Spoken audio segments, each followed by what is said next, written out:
Welcome to Ichiraku Ramen, and thank you for joining me for another journey into the world of shinobi.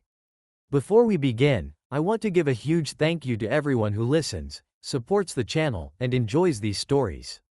Today's story is part 5 and the finale of Lone Wolf.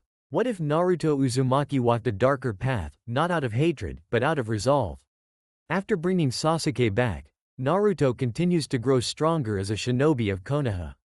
But words spoken in anger leave a deeper mark than any blade. Determined to prove himself not with words, but with actions, Naruto accepts a path few shinobi ever walk. The path of the ANBU.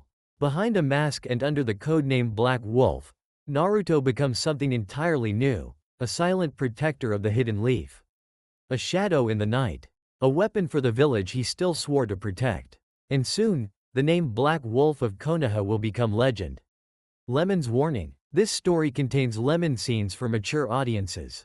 This is a fan-made story inspired by the world of Naruto. All characters in the original universe belong to their respective creators. This narration is created for entertainment purposes as part of a transformative storytelling experience. The story itself was written by Anime Enthusiast, and full credit goes to the original author. If you would like to read the original version, the link to the story is included in the video description below.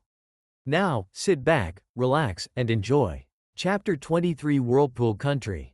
Blurs were the only objects that crossed Naruto's sight as he traveled along with his wolf friend towards the place where his mother used to live, before coming to Konoha. His mind was running 1,000 miles a minute as he kept remembering every second of what his life has been, both as an orphan as well as the jailer to the strongest tailed demon in existence, even if he wasn't aware of the last fact, until he was 12 years old. The constant beating, hateful glares, mistreats. All of these could have been avoided if even one of his parents were alive to proper guide him throughout his life. He knew it was a selfish thought, as both parents were killed fighting the fox that now is nothing but a conscience in Naruto's life. Still, ever since he heard the story of his mother passing, he couldn't shake the feeling that something was amiss in the whole thing. His father explained that due to her fear, she lost control of her body during birth, which resulted in her losing a lot of blood, meeting her demise in the end. For a civilian, this was rather expected. They don't go through the harsh life of a shinobi, and certainly, not the training ninjas do. Certainly, a civilian would be blinded by fear when facing such a strong entity as a tailed beast. And this happens to be the reason why Naruto was conflicted about it. According to everyone, Uzumaki Kushina was one of Konoha's top kenjutsu masters and a seasoned ANBU operative. So for her to suddenly lose control like this, something was amiss in this ordeal, and Naruto couldn't shake the feeling that someone might have something to do with her demise. Right now, though, all he could do was run through hypotheses and alternative scenarios in his mind, because truly, no one in Konoha would dare to touch the Hokage's wife, who happened to be an ANBU captain at the time as well. Her room would be guarded, at all times, by ANBU personnel ordered by the Hokage, aka his father. As an ANBU, it was hard not to hear comments here and there about a different faction, apart from the ANBU and even the ANBU Black Ops Division. The Root Division, as the blonde heard about, was secretly commanded by Danzo, an old war hawk who happens to hold great political leverage at the village council. Although no one managed to link Root to him, it was no doubt that he was behind the entire organization, much to Tsunade's chagrin, since nailing the man happens to be one of her big priorities as Hokage. Just as Naruto was about to think about the possibility of his mother being murdered, Ace's voice reached his ears and awoke him from his daydreaming. "Naruto, let's take a break by the sea a couple miles from here. In a few miles, our path will be surrounded by water, so we have to conserve our chakra." The blonde nodded as they dropped on the ground for some jogging, before the beach became visible. According to the mission scroll, in order to reach the Whirlpool country, Naruto would have to cross a good 10 miles on top of the ocean until they arrived at the island, which happens to be surrounded by whirlpools. Thing was that across the path indicated in the map, Naruto managed to pass undetected by some patrols from Kirigakure, since he happened to be located between water and sea country. What was strange was that the mission specs never mentioned that he would be entering in either water or sea country's territory, which means that he would need to pay even more attention to his surroundings, until he reaches the ocean. In no time, man and wolf stepped on the beach as they stared at the horizon in hopes of seeing their target, but to no avail. The weather was humid and a heavy fog prevented their vision. Nevertheless, both relaxed a bit, allowing their chakra flux to return to normal standards, seeing as walking on top of the ocean would demand a level of chakra control that only Chunin and higher could attain. Suddenly, both Naruto and Ace sniffed other presences, before scowling at their situation. Chakra waste was a liability they couldn't afford right now, but they just couldn't avoid the confrontation. It appears we have a confrontation on our hands, right now. Let's avoid the killing part, okay? There is no need for a diplomatic incident right now, Naruto said. I can't promise you no. I don't believe we'll have much of a problem. I don't sense a threatening level of chakra, so they're either Genin or Chunin doing the patrol. Naruto and Ace could see as the shadows entered the fog, before appearing right behind the blonde and his companion. The mist Chunin were startled to see an ANBU from Konoha standing in front of the sea with his arms crossed, before Naruto turned to see them, which ended up triggering fearful looks on the enemies' faces. Black wolf mask, blonde hair, fearful posture, it was the Oroi Taiko. This is the Shippu Ukami from Konoha. What do we do now? We can't fight him. Naruto could see the apprehension in all three Chunin as well as the man the first one had addressed, named Oroi. Naruto could guess him to be a low-level Junin, but he could be wrong. The blonde cursed the Hokage, upon hearing how he was addressed by the Chunin. Anbus can't stand in the middle of the crowd. There wasn't only one strong shinobi, but rather the entire group. So, placing him in the bingo book was a bad idea in the past and still, in Naruto's opinion, it remained a bad idea. Ace, though, could feel the blonde's discomfort and decided to throw some humor to the mix. Well, for someone who enjoys the success behind the curtains, you sure have a funny way to show it. I step away for a while and people start calling you names, not that I complain, though, because it rather suited you. Naruto snorted at his wolf friend as he observed his opponent's stances with great care. The man that's supposed to be responsible for the patrol team, that could be the most threatening of the group, didn't look like much to Naruto. Standard Junin attire with gray flak jacket and kunai holsters strapped on each of his thighs, and the fact that Naruto's new senses could perceive his muscles tensing every now and then, showed that he was hesitant to both attack or flee, meaning that a confrontation was unavoidable. Suddenly, the man gathered enough courage and grabbed a kunai from one of the holsters, before ordering the entire group to attack Naruto and Ace. The blonde, on his part, sighed in dismay, before he began a fast sequence of hand seals. He never tested this particular jutsu in the field, but the blonde managed to cover quite a lot of the theory regarding pure lightning manipulation and how a Raiden master manages to diffuse electromagnetic fields throughout the air. This ability wasn't a new jutsu per se, just pure lightning manipulation, according to what Naruto read it at the ANBU extensive library. Nevertheless, he has yet to encounter a phrase in the book that says that was impossible to use it for offensive purposes. Ace, for his part, just stood still while the enemy was coming closer to them. He could feel lightning chakra being molded right next to him, and he also understood the blonde's plans. Raiden Shinga Asuha, lightning release, shockwave jutsu. After the monkey hand seal, Naruto focused all the molded lightning chakra to his right hand, before he waved it from right to left, sending the shockwave towards the team from Mist, who kept charging the blonde, unaware of the wave of electricity until the near end. As a result, their bodies were filled with electric chakra instantly, before screams were the only thing Naruto and Ace heard it. The blonde's theory was simple, yet effective. Mist shinobis are, for the majority at least, Suiden users, and although water itself isn't weak against lightning, the element happens to be the most efficient electricity conduit out there. Hence why just one bit of exposure was enough to spread the entire body and make quite the damage. In the end, all three Chunin fell on the ground, unconscious, while the Junin remained standing, albeit paralyzed from the shock in his system. Ace took that time and knocked the man's neck with the sole purpose of knocking him down. That was problem solved, in Naruto's opinion, but another one soon followed as the team would surely report his presence inside their territory, which could cause a big headache for Konoha, not to mention the fact that he would have to explain, not only to his ANBU personnel, but to the high officials that composed the village council, what the hell was he doing here of all places? Fishing deep within his jutsu arsenal, Naruto remembered of a jutsu that every ANBU must learn for interrogation purposes. Sometimes, the enemy manages to block some information from his mind, not allowing anyone to know about it, the technique named Jigyako no Jutsu, time regression jutsu, allowed the ANBU to retrieve this information, by forcing the enemy to relieve it. Although this certain skill is useless right now, he remembered his girlfriend explaining that this technique has other uses besides forcing someone to remember deeply buried information. According to her, the focus of the technique is the mind itself, and while it can force someone to remember, it also can force someone to forget what happened.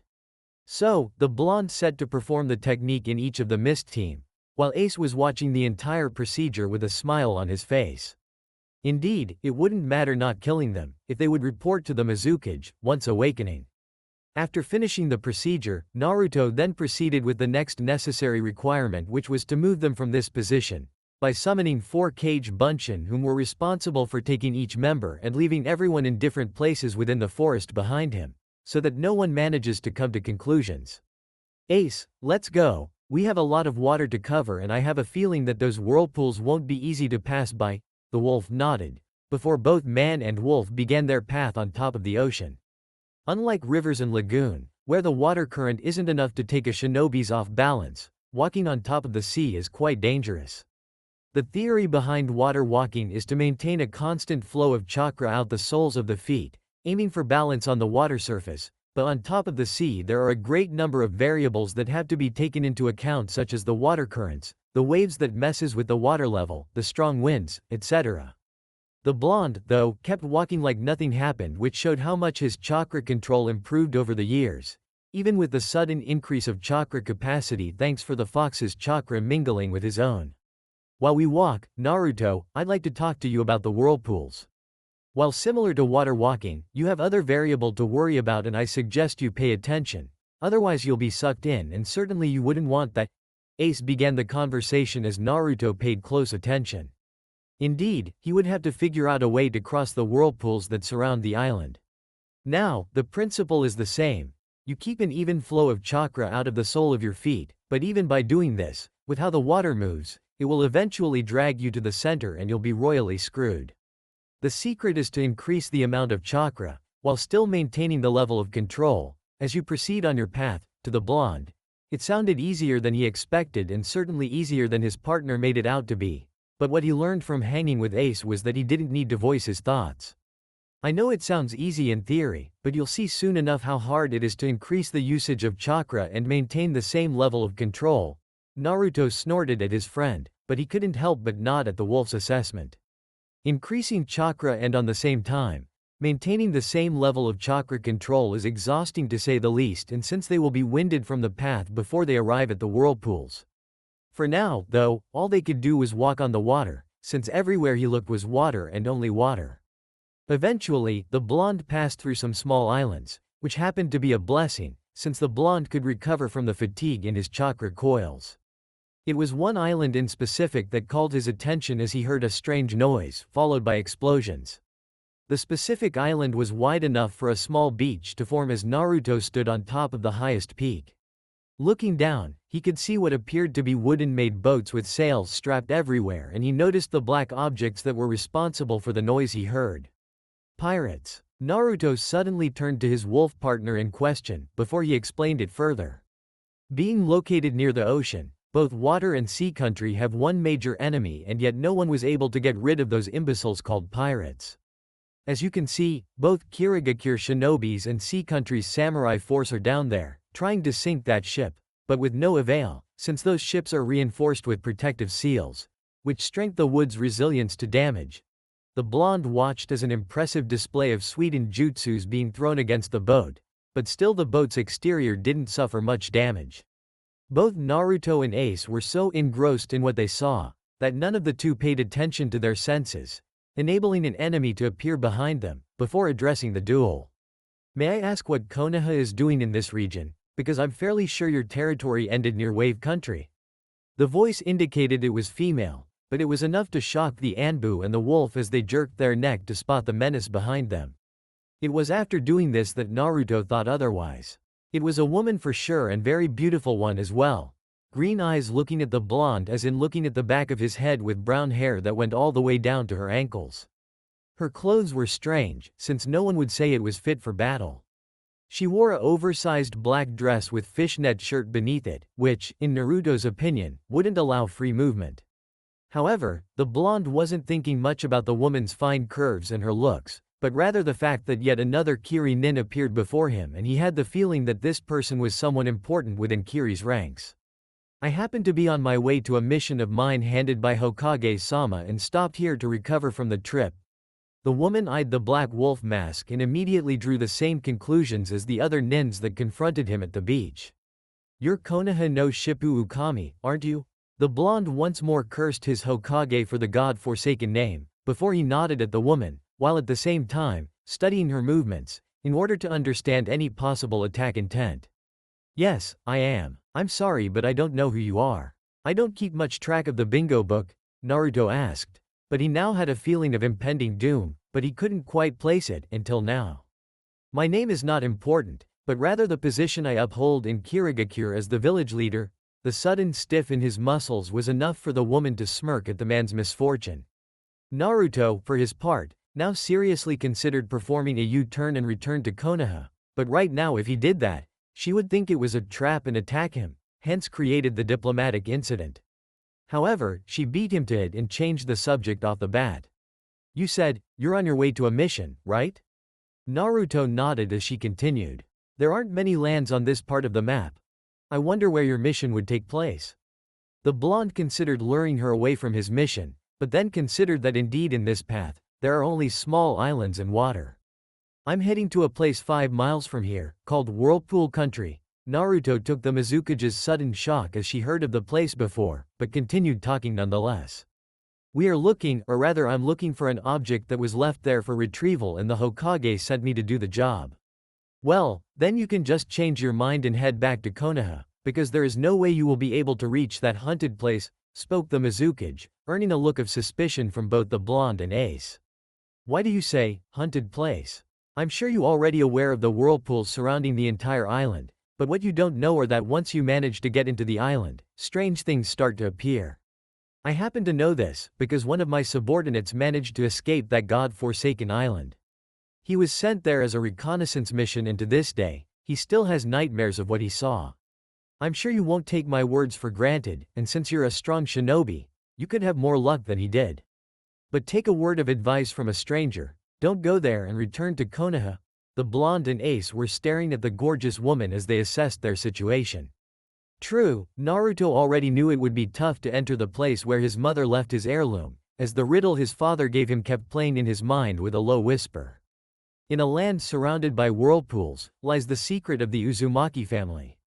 Hidden within the deepest pits and protected by a fierce creature made of water, only a true member of the Uzumaki family is allowed to enter. Nevertheless, not only by blood will it be granted passage. He was already expecting the island to be well protected against those who seek Uzumaki Kushina's most prized possession, as this happens to be one of the reasons he called Ace to help him, that and the fact that Ace is his best friend and he wouldn't trust any other with this responsibility. Right now, looking at the Mizukage, his resolve was absolute as he addressed the woman with utmost conviction. Regardless what happens there, Mizukage-sama, this isn't something I can back out from, Naruto said, as he turned his back ready to leave the vicinity. Then, you'll be just digging your grave. It's a pity, though, such a fierce and respected shinobi dead because of his stubbornness. You've been warned, Shippu Ukami, now I have some pirates lords to deal with, so good luck on your quest and oh don't worry, your presence here will remain a secret with me. After all, there is no need to cause any further mishaps between inter-villages relationship, right? Said the woman, before she jumped off the cliff probably to meet with her peers at the beach. Naruto and Ace soon started their path on top of the ocean as they passed through a great deal of islands, before they looked forward. There, a considerably large island with a volcano in the middle stood at the horizon and both the blonde and Ace could already see the water precipitation a few miles ahead, meaning the whirlpools are getting closer as they walked. In no time at all, Naruto and Ace stopped still a few meters apart from the deadly water traps that lay in front of them now. Each whirlpool was easily 50 meters in diameter as a lone tree log that dared reach the island beach was immediately pushed to the center of the whirlpool before it sank, showing Naruto what lay ahead of him if the whirlpool walking exercise fails. Unlike any other chakra control exercise, The blonde feared that once he stepped inside one of these gigantic water hurricanes, he would have only one chance to escape out of this alive. Ace, for his part, smirked when he saw Naruto's hesitation.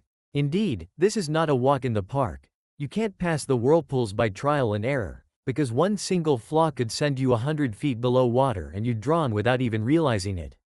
Remember what I taught you, Naruto. You always have to maintain the chakra control as you increase your chakra. Don't ever let go or else you'll meet that tree log's fate. The blonde nodded while taking short consecutive breaths. He needed all the concentration he could get in order to pass the whirlpools alive. Then, he opened his eyes and set his right foot on the first and larger rims of the water typhoon, before its force started acting full force and driving him towards the center. However, the blonde was prepared for this as he used chakra to stop being controlled, while walking step by step on top of the whirlpool. A few steps afterwards, the blonde was feeling the strain of maintaining this level of chakra control as sweat started to fall down his face from the concentration. He felt his urges to simply stop the flow of chakra, but he just couldn't do that from fear of dying right here, so he continued with the objective of perseverance in his mind. The hardest part was already over as Naruto approached the closest area to the whirlpool's center, before he started to walk away from it. Now, just as he was about to lose control of the entire thing, his left foot managed to get out of the whirlpool, enabling him to relax his chakra coils as he now just needed to maintain a small amount of chakra to stay on top of the water. It was finished, at least the first part there is. The blonde looked back to see that Ace was still due to cross the whirlpool as well, before the wolf started its path. Upon seeing the ease in which Ace managed to pass through the whirlpool, Naruto somehow wanted to get at the damn furball for his improved chakra control. The blonde could easily get killed at each step he took, but seeing Ace was like he was having an easier time than simply walking on water. As if reading Naruto's thoughts, Ace stepped out of the last rim of the whirlpool showing a full grin on his face as he looked to his blonde friend who happens to be glaring daggers at the wolf for doing this so easily. You know, I'm pretty sure you know what I'm thinking right now, so spare me with the whole, I'm better than you crap, okay. You had more practice than I did, Naruto snarled at his rival of a friend, much to the wolf's enjoyment, since this happens to be the first time since their ANBU days that they found something to compete about. Truth was that Ace won most of the time, but those few times when Naruto won, he made sure to enjoy when he could, not this time though. Yeah, when you win, you have every right to shove it on my face, but when I win, you get angry. You need to be more humble in this, my dear friend. Ace couldn't help but smile as he was enjoying this more than anything, much to Naruto's chagrin. Yeah, you have 200 years ahead of me, Ace. You have me at a slight disadvantage here. Now, let's go towards. As Naruto was about to finish his train of thought, a huge roar echoed through the clearing, forcing a shiver up his spine. The roar came from the top of the island, and simply because Naruto couldn't see it, that didn't mean that it was less frightening. Nevertheless, he was determined to go through with it, no matter what. A rational way of thinking would be to just turn and walk away because of how much danger he was feeling right now, but seeing as this was a test given to him by his mother, he couldn't back out of this. To the blonde, this wasn't any ordinary mission, but his life. Sure, he had his girlfriend Kurenai, his friends Kakashi, Ace, Hawk, Bear, Shikamaru, Shino. But right now, all he could care about was knowing about his mother, and nothing that the creature throw at him will deter his path. Ace looked at Naruto's resolve and smiled, showing his full set of deadly sharp teeth. He knew that Naruto was scared of what's to come. Hell, that roar managed to rock even his steady resolve. But he also knew that family to Naruto was something sacred in his mind, especially given the fact that he never had any to begin with. So, no matter what appeared right now to defy the blonde's path, Ace knew that nothing would stop them. A few steps on the water later and they stepped on the beach, before resting a bit in order to recover the control of their chakra. Using for such a long time could overstrain their chakra coils, and if further opposition were to be dealt with, both of them needed their full strength. It was because of this that Naruto prepared back at Konoha. He acquired from the ANBU HQ some soldier pills to replenish the strain in their chakra and revitalize the quantity to be further used when needed. Ace, take one of these soldier pills. It will replenish our chakra reserves. I managed to feel the whirlpools, they were chakra created, Naruto said, confusing his wolf partner before he explained. At first, I thought it was naturally created by nature and the island just happened to be surrounded by them. Being a Sweden user myself, I can attest to that.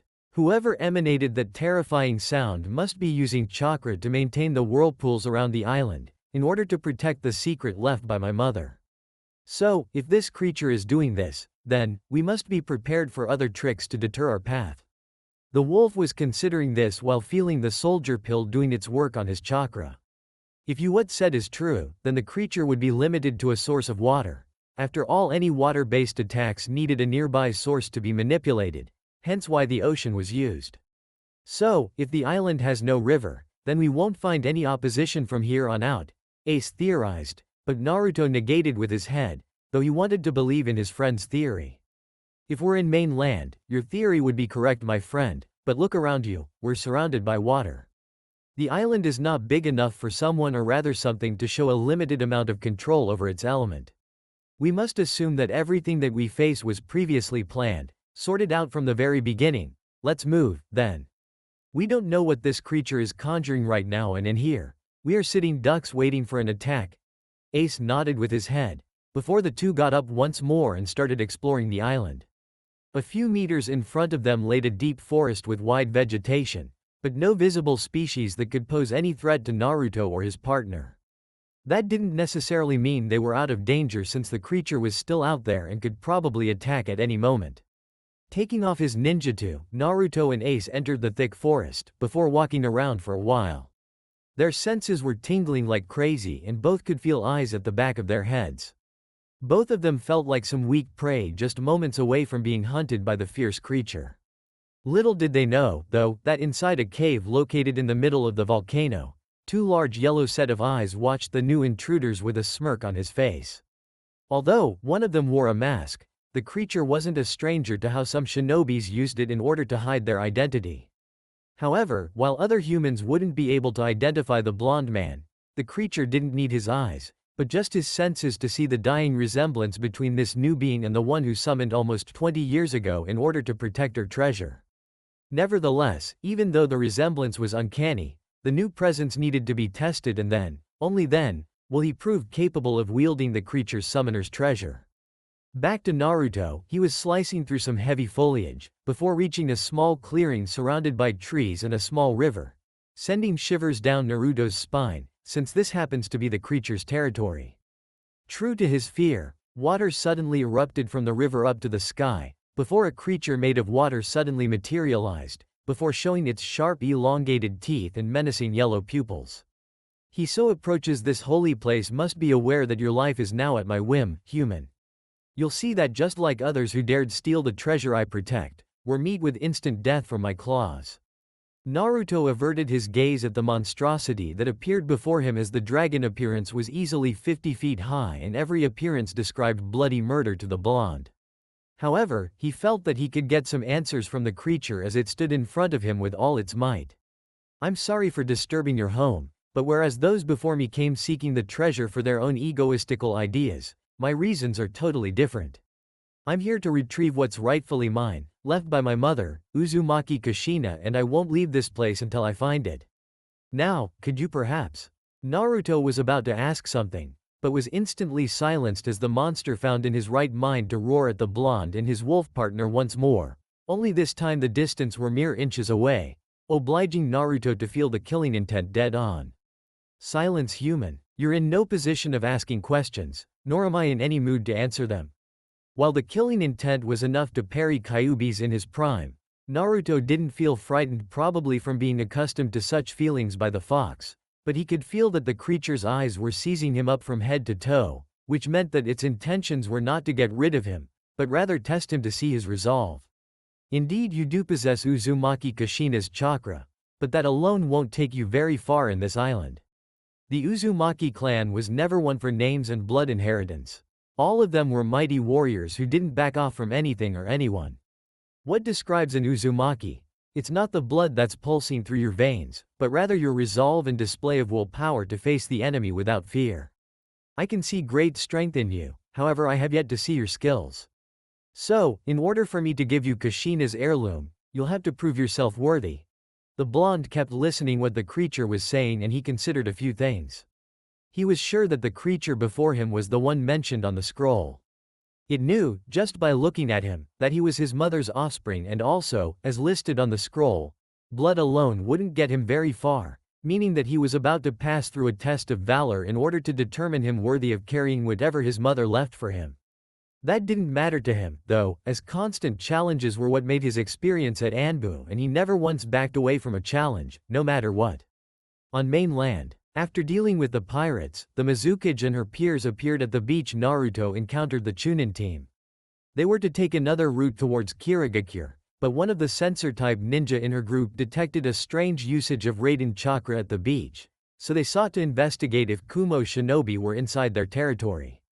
What they saw, though, startled them as they could see a great number of footsteps on the beach that would lead towards the forest in front of them.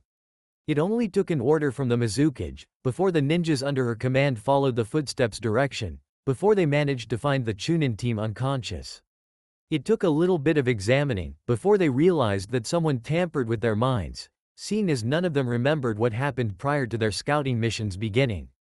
Upon hearing this, the Mizukage frowned while considering the possible attacker. She was aware of a genjutsu that could do something like this, and she knew that those who use it are either hunter nins or ANBU-level shinobi. The problem, though, was that she had very little to work with, as little to no proof to back up her thoughts. "Ow, there is nothing we can do here. Whoever did this didn't leave any hints. Let's just scout these to Kirigakure's custody." Ao was wearing a black kimono with fishnet shirt beneath it. He had spiky blue hair and earrings carrying one seal in each ear.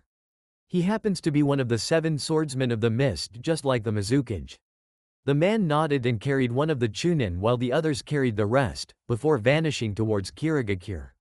Chapter 24 Test of Valor. When Naruto heard the Mizukage explaining about this island, he was sure it was just an exaggeration. Even if the scroll said so, he figured that one creature alone wouldn't be much of a hassle. However, as soon as the test started, the entire area was suddenly surrounded by a heavy fog, making it impossible for any human being to see the palm of his hand unless it was placed directly in front of his face. Even Ace was having trouble as he tried positioning one paw after another with great difficulty. Sometimes he relied on his sense of smell rather than his vision. Naruto's case wasn't any different, as he even stumbled onto a steady rock and almost fell on the floor. Letting go of the mask for a while, Naruto tried focusing chakra to his eyes, but it was just a waste of energy, which he could better use for tougher situations. Together, the two tried finding their path completely blinded, until Naruto had an idea. Going through a series of hand seals, he molded the necessary chakra. Futon Daitapa, wind release. Great breakthrough jutsu. The wind suddenly increased close to their position, before Naruto ushered the gathered wind forward in order to at least clear this damn fog. However, and quite to their surprise, the mist had yet to show any signs of being dispelled. Right now, none of them knew what was going on. It was as if both of them had died and were now walking towards the white fields located above the clouds. Suddenly, as the blonde perceived one more step, he realized that the terrain had changed dramatically. It was plain and much different from the place they were before. Suddenly, the same deep voice echoed on the clearing. "As of right now, Uzumaki Naruto, you're being tested. It was your mother's wish that she handed you her heirloom, but the fact remains that the Uzumaki clan was once a name of warriors, born with the will never to surrender even in the utmost dangerous situations. As an Uzumaki, you first must prove to me that you're worthy of receiving Kushina-san's heirloom." As it stood, Naruto and Ace couldn't see the creature, but its voice echoed throughout the clearing, gathering their entire attention. Naruto, however, was getting irritated at the vague response to his answers. Not one time did the creature give him any hint as to what it meant. Instead, it kept saying he would be tested. And the irritation was quite evident as Naruto was tapping his finger continuously while crossing his arms in clear annoyance, much to Ace's amusement, since he could read his friend like an open book. "Okay, whoever you are, I'm done with waiting here. I came here to find a part of my life that I always missed, and instead here you are testing my patience," shouted Naruto to no one, since he couldn't see the damn creature, but he had to vent out his frustrations somehow. And much to the man's irritation, the only response he got was a mocking laughter that he heard from the damn fox inside his stomach. The worst thing was that Kyuubi's conscience was laughing at him as well, further infuriating the ANBU member as he stopped crossing his arms. However, the mocking laughter ceased, before a strong jet of water appeared from the northeast direction. The dragon head materialized out of nowhere and its menacing yellow eyes focused on Naruto. Its elongated teeth were visible as it appeared that the dragon was amused at this situation. "You're more like Kushina than I thought. Impatient to the very last breath. As to my name, it's irrelevant for the moment. You have yet to pass this test, and any information regarding my identity won't really matter if you're 6 feet under. This test could very well be the end of your life, should you fail to pass it. Now, you noticed that in here your chakra doesn't work. In my world, the only thing you'll be able to depend upon is your skills and your sword." The Uzumaki clan was feared not because of their chakra techniques, but rather their taijutsu and kenjutsu skills in battle. In order to pass this test, you'll face 3 opponents from past generations. Members of your now deceased clan that ruled these lands. Just as the dragon stopped talking, 3 whirlpools appeared in front of Naruto before 3 individuals appeared. The first one from the right was wearing blue armor and his much elegant sword was resting on his waist. Naruto couldn't see their faces because of a presumably black mask that covered the entire face, leaving the sparkling yellow eyes which were fixated on Naruto and Ace the entire time.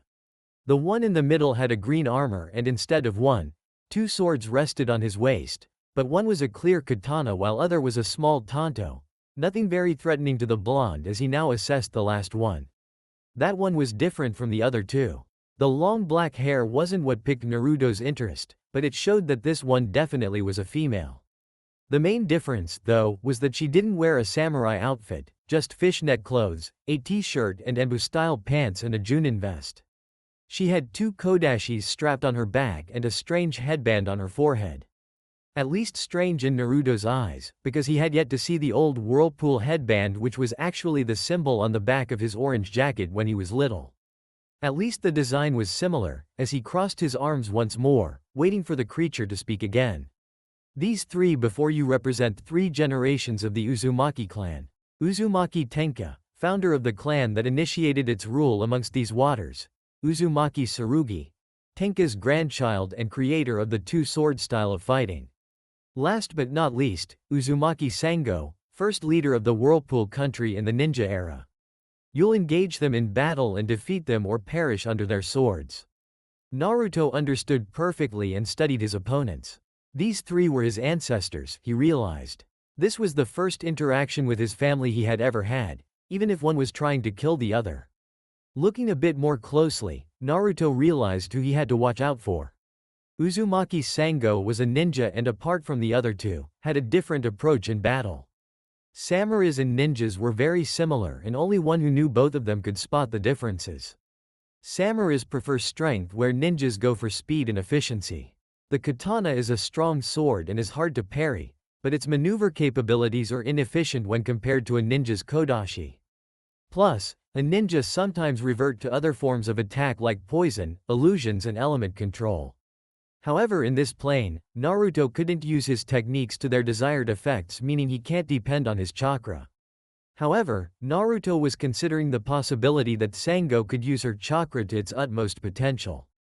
In other words, Naruto was screwed and that much he knew. He was just hoping that the creature would send only one at a time, but when the 3 enemies drew their swords at the same time, he knew that was too much to ask for. Their movements were similar, yet as Naruto predicted, Sango was way more agile, hence why she arrived first to deliver a solid swipe from one of the kodashi. However, Naruto couldn't just use his sword from fear of the other 4 enemy swords impaling him while he was busy. So, he dodged the attack by rolling on the ground and assuming a taijutsu position in the meantime. Quickly assessing their capabilities was the ANBU style of thinking and he'd learned it very well. Attacking Sango first with a sequence of punches, Naruto was surprised she blocked them all with her wrists. The blonde didn't have time to assess her mental wrist plates, before Tenka appeared with a strong vertical assault from behind, forcing Naruto to perform some back flips to avoid the strike. Looking to the right, he saw Tsurugi coming in fast. Naruto let the attack reach a short distance to his face, before he flipped his body with extreme efficiency and landed a reverse kick to Tsurugi's stomach. He hoped the man would fly a safe distance, but Tsurugi managed to flip his body in midair before landing on the ground and taking his tanto at the same time before attacking Naruto with both swords. The blonde was having trouble dodging the attacks. They were both fast and precise. If Naruto had to gauge them, their skills relied on aiming for vital points on the body. Dodging one swipe from Tsurugi's katana, Naruto jumped high into the air as Senka attacked him with a horizontal slash. At the same time, Sango threw a barrage of senbons at the blonde. Feeling the necessity of using his sword, Naruto grabbed it fast and parried Senka's attack, before landing a kick on his face. The senbons were hard to dodge, given his lack of movements in midair, but none of them managed to find its mark. When the blonde reached the ground, he saw his three opponents closing in on him, as if trying to corner the ANBU member. Joining his hands in a familiar hand seal, Naruto summoned 3 cage bunchins to attack them, but soon after being casted, they vanished, quite to Naruto's disappointment. Crap, chakra can't be used for techniques. I have to think of something else to use against these 3. Thought Naruto as he dodged Sango's incoming kick from hitting his chest. However, when he saw the woman making hand seals, he cursed his lack of chakra as a sudden lake appeared out of nowhere. A strong jet of water rose up in the air and the blonde realized a water attack was on his way. Naruto could hear the woman's voice and it was firm, although gentle at the same time. She was his kind of woman, as he remembered the times where kurenai kicked his butt with her genjutsu techniques. Sweetened Kumu Uzumaki, water release. Fierce Whirlpool Jutsu. The water suddenly transformed into a strong typhoon before it charged against Naruto with all its might. If the blonde hadn't needed to dodge the strong technique, he would want to learn it. As the typhoon approached, Naruto tried evading to the right, but he wasn't fast enough, hence why he was enveloped. The technique dragged him a couple meters, but as he was spinning like a madman, he could feel some minor cuts being delivered to his body. He realized with a dread that his damn ninja ancestor also possessed a wind affinity. Landing on the ground hard, he spit blood from his mouth, before getting up and looking at the 3 opponents with a firm resolve in his mind to cause as much pain as possible to these 3. Testing a theory, Naruto used his chakra just for limb reinforcement. He figured that any technique would be useless outside his body, but inside was a different issue entirely. Plus, the fact that his chakra fused with the Kyuubi made it so that no creature would be able to stop him from using it inside his own body. Suddenly, his speed increased tenfold and a smile appeared on his face. He surprised his opponents then as he appeared on Senka's front and landed a profound slash on his chest, killing the man instantly. However, whereas blood would normally spill, Senka's body simply vanished. Naruto stopped a little bit to think about what just happened, when Tsurugi landed a fierce punch on his jaw. When he was about to strike the man back, though, he saw Sango making another series of hand seals. Sweetened Mizu Shuriken, water release. Water Shuriken Jutsu. The attack managed to scratch his arm a bit, but Naruto managed to dodge the barrage of flying weapons. The truth was, though, that Sango was his immediate enemy right now. The woman was a true ninja, in his opinion. Strong, agile, skilled and just like a shinobi, knew to attack the enemy when he was busy with another opponent. Focusing chakra to his limbs, Naruto managed to dodge Tsurugi's sword strike and landed a roundhouse kick to his face, sending him flying as he went to deal with Sango. The woman needed to be dealt with first, that much was obvious. Ace, for his part, was watching the entire ordeal with a smile on his face. At first, he considered helping his friend because of chakra handicap. But he could see that Naruto had evolved greatly in his absence. Because of his abundance in chakra, Naruto was more suited to chakra-related techniques like genjutsu and ninjutsu, with taijutsu being his backup call. Now, as he saw Naruto engaging the woman in fierce kenjutsu, Ace realized that Naruto was the best overall shinobi he ever had the privilege to work with. Suddenly, a kind of telepathic link initiated as the same voice echoed inside his head. "You seem very attached to him, Wolf. He does seem strong, but I can sense darkness in his heart." Animals do know how to read a person just by looking at them, and both Ace and the dragon knew about the blonde's constant battle against evil and how sometimes in the past, Naruto wanted revenge on everyone. But it was his own conscience that prevented the blonde from killing everyone with the fox's power. Surely, Naruto had to deal with a lot when growing up. Indeed, he has a lot of darkness in his heart. But from the things he told me, he's changing little by little, I can feel it. He grew up alone, while at the same time carrying the burden of the Kyuubi no Yoko that now lives inside his body. People ostracized him when he was little and some even dared to attack him without mercy. The village didn't lift as much as a finger to protect him from harm, and yet he manages to restrain himself. I know what you will do, though. The dragon's mocking laughter appeared in Ace's mind. Do you now? Please tell me then. You intend to make him confront his past by showing the images you can retrieve from his brain. I happen to know about the Uzumaki's test of valor from meeting one 100 years ago. A true warrior has no weaknesses, neither physical nor in mentality. You want to see if by pressing the right buttons, that Naruto will carve to his darkness. However, I can tell you right now that no image will be able to drive him away from his conscience. Oh really, and why is that? The human mind is fragile by nature. Even in the Uzumaki clan, there were some bad apples. If what you said is true, then Naruto must be the worst of them all. His mother Uzumaki Kushina was like him, both fierce and impatient. She asked of me to guard her heirloom and give this test to her son, before seeing him worthy of receiving the Ryu no Heki, Dragon's Tear. She didn't pass on this test, hence why she left Whirlpool country and joined Konoha. But in the end, upon passing, she asked of me to perform this test to her son. In my eyes, only Sango was worthy of being a true warrior. Fierce to her enemies and caring to her family, she was the first and only summoner of my clan. Said the creature inside Ace's mind as he watched Naruto receive a deep slash from Sango's swords. He will surely pass this test, dragon. And am I to assume that Naruto will be the next summoner of the Dragon Clan? For a wolf, you're quite perceptive. Indeed he will be, granted he passed the test of course. When the link was over, Ace saw that Naruto managed to strike Tsurugi once more before taking his sword and impaling him in the chest, killing the man instantly.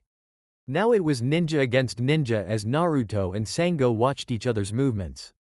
Naruto's bruises and cuts were slowly healing because of the fox's chakra as he positioned his sword near his shoulder, while holding it with two hands.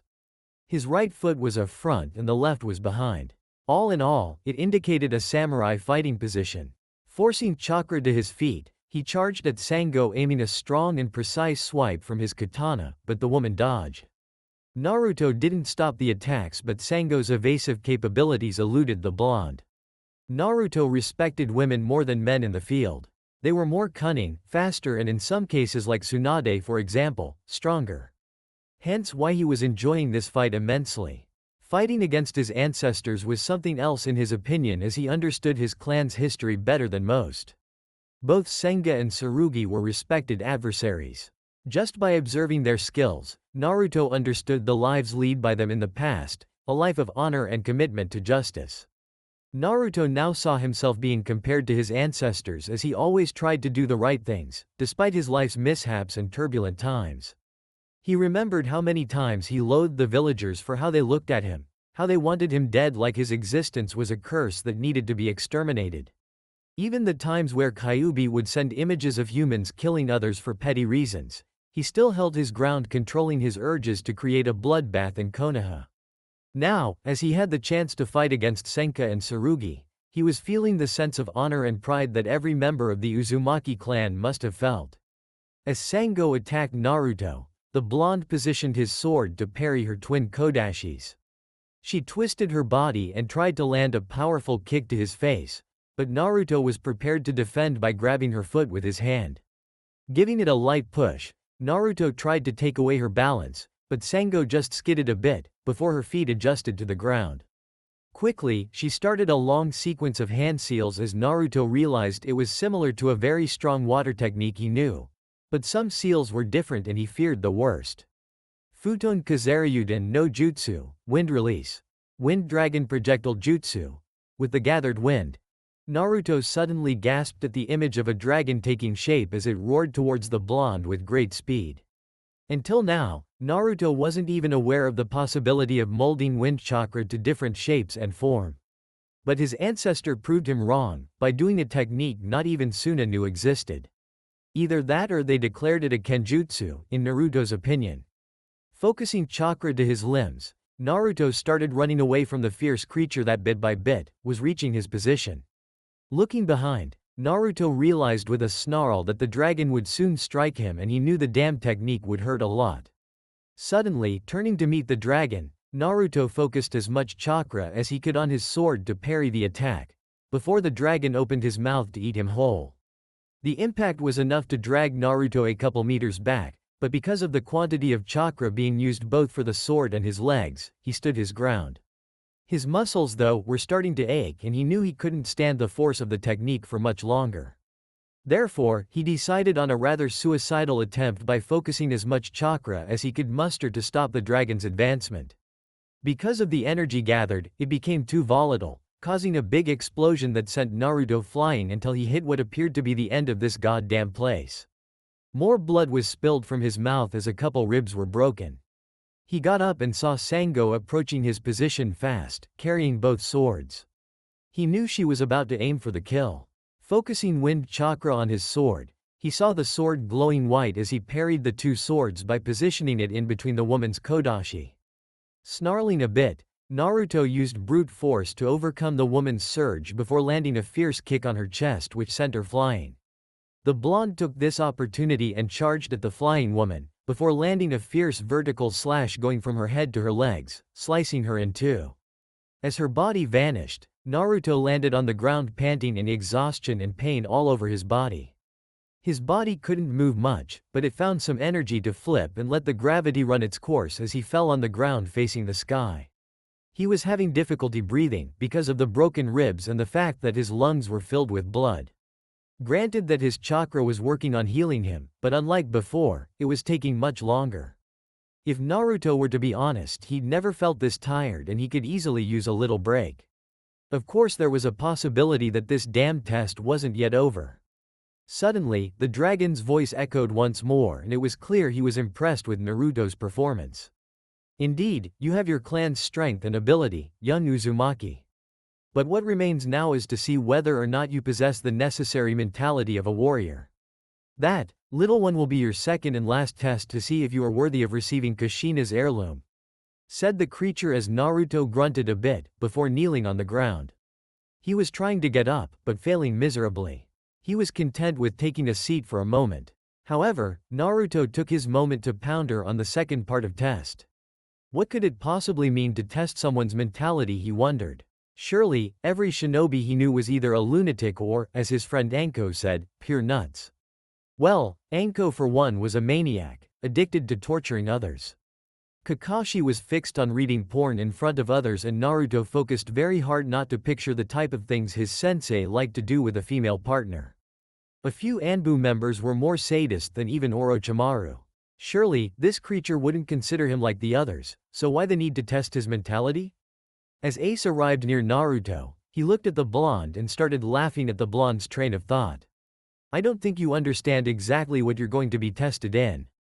It's not your mind per se, but how your mind and heart work in stressed situations, said Ace as Naruto nodded dumbly. Surely, it would be comical if Naruto was right. Suddenly, as the blonde lifted his body, the sudden appearance of the water dragon surprised the blonde. The creature opened its mouth, and before he realized it, nothing but blackness consumed his sight as he fell on the ground. When he opened his eyes, Naruto was shocked to see the very village he grew up. In fact, he was at his apartment's porch as he looked at the village receiving the first rays of sunlight. Looking around a bit, Naruto suddenly gasped upon seeing the Hokage monument. He saw the Shodame's face next to his brother, the Naidame Hokage. He also saw the Sandame's face next to his successor Yondaime. But where was Tsunade's face? Naruto had yet to realize that whereas the last time he stood a good 1 foot taller than the porch height, now he barely passed the grid. What the hell was happening here? The only thing he remembered was the water creature enveloping him with its mouth, and he was unconscious the next minute, only to awaken at Konoha presumably 5 years in the past, seeing that Tsunade's head wasn't even placed on the Hokage monument. Reaching back to his apartment, he stopped in front of a mirror and took a moment to witness his height.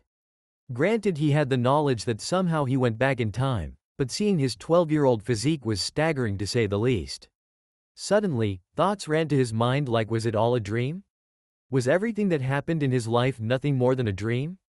Ace, kurenai, his ANBU position, his parents. Taking a look at his closet, Naruto saw the same orange jumpsuit he remembered burning a long time ago. Putting it on, Naruto saw his old headband resting on the kitchen table and strapped on his forehead, before once more taking a look in the mirror.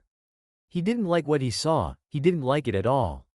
In his right mind, having to face the constant stares over and over again was pure torture, and worst of all, was that he would be facing them all over again. He didn't know what happened, nor did he know if anything he remembered was even real. Looking at the clock on his wall, he started thinking about what really happened and what was about to happen, seeing that his mind was screwed up real bad. As he left his apartment, he started walking at the empty streets of Konoha. And quite to his sadness, he could feel them once again. There were a few dozen people roaming throughout the streets and, not surprisingly, everyone shot glares of hatred towards him. However, this time he wasn't wearing the ANBU mask, meaning he was once more exposed to the world. Everyone knew Uzumaki Naruto, the loud idiot knucklehead who wore bright orange clothes and shouted to the heavens that he would take the Hokage's hat in no time at all. Suddenly, a little girl holding a teddy bear appeared in front of Naruto as she looked at his eyes for a moment. The blonde tried smiling at her, but the girl suddenly pointed to his face, screaming the word demon repeated times as if Naruto had done something to make her life a living hell. As he tried to calm the girl, Naruto sensed someone charging against him, before he dodged the incoming kick. He saw his attacker skidding a few meters on the ground, before turning to face him. To the blonde's shock, it was his old school sensei Amino Iruka, and he was looking at Naruto the same way as the others did. The blonde looked at his sensei and wondered what the hell was going on here. He didn't know why he was back, but he sure knew that Iruka didn't look at him like this, at least in front of him. "You'll pay, demon," Iruka said.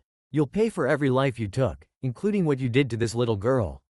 Before Naruto could even reason with his sensei, Iruka charged at Naruto with a kunai in his right hand. The blonde managed to evade the attack, even though he kept wondering why Iruka was behaving like this. As far as he knew, they got along fine when Naruto was a genin. The crowd suddenly formed as Iruka charged the little genin with the same kunai attack over and over again. Naruto, however, just kept dodging with ease. Reverting to the past was one thing, but suddenly forgetting his training was totally different. When Iruka missed the last kunai attack, Naruto landed a quick attack on the man's neck, sending him to unconsciousness instantly. Such an act was immediately frowned upon by the gathering crowd as they started calling him monster and demon, before shouting that he needed to be exterminated because of what he did to Iruka. Naruto knew, though, that with the villagers it wouldn't bode well to reason with them, but when two ANBUs appeared within a swirl of leaves, the blonde knew that they would vouch for him. How surprised he was when one of them placed a chakra suppressor handcuff on him, before dragging his petite body towards the ANBU HQ. "Hey, what you're dragging me for? I was attacked, I just defended myself," shouted Naruto, but the ANBU paid him no mind. "As far as I'm concerned, it was you who initiated the fight, and Iruka-san tried to stop you, demon. Finally, the Sandaime Hokage has enough evidence to place you behind bars, you demon." Frowning in worry, Naruto was wondering what the man said. Surely, Iruka attacking him out of nowhere was a low blow to his conscience, but to imagine the man he respected more than anything doing the same thing was too much. It couldn't be possible that a kind soul like the Sandaime wanted to imprison Naruto like he was the demon himself. Upon getting inside the ANBU HQ, Naruto was hearing the constant screams of thrills by the other ANBU members as he was being taken to the prison yard.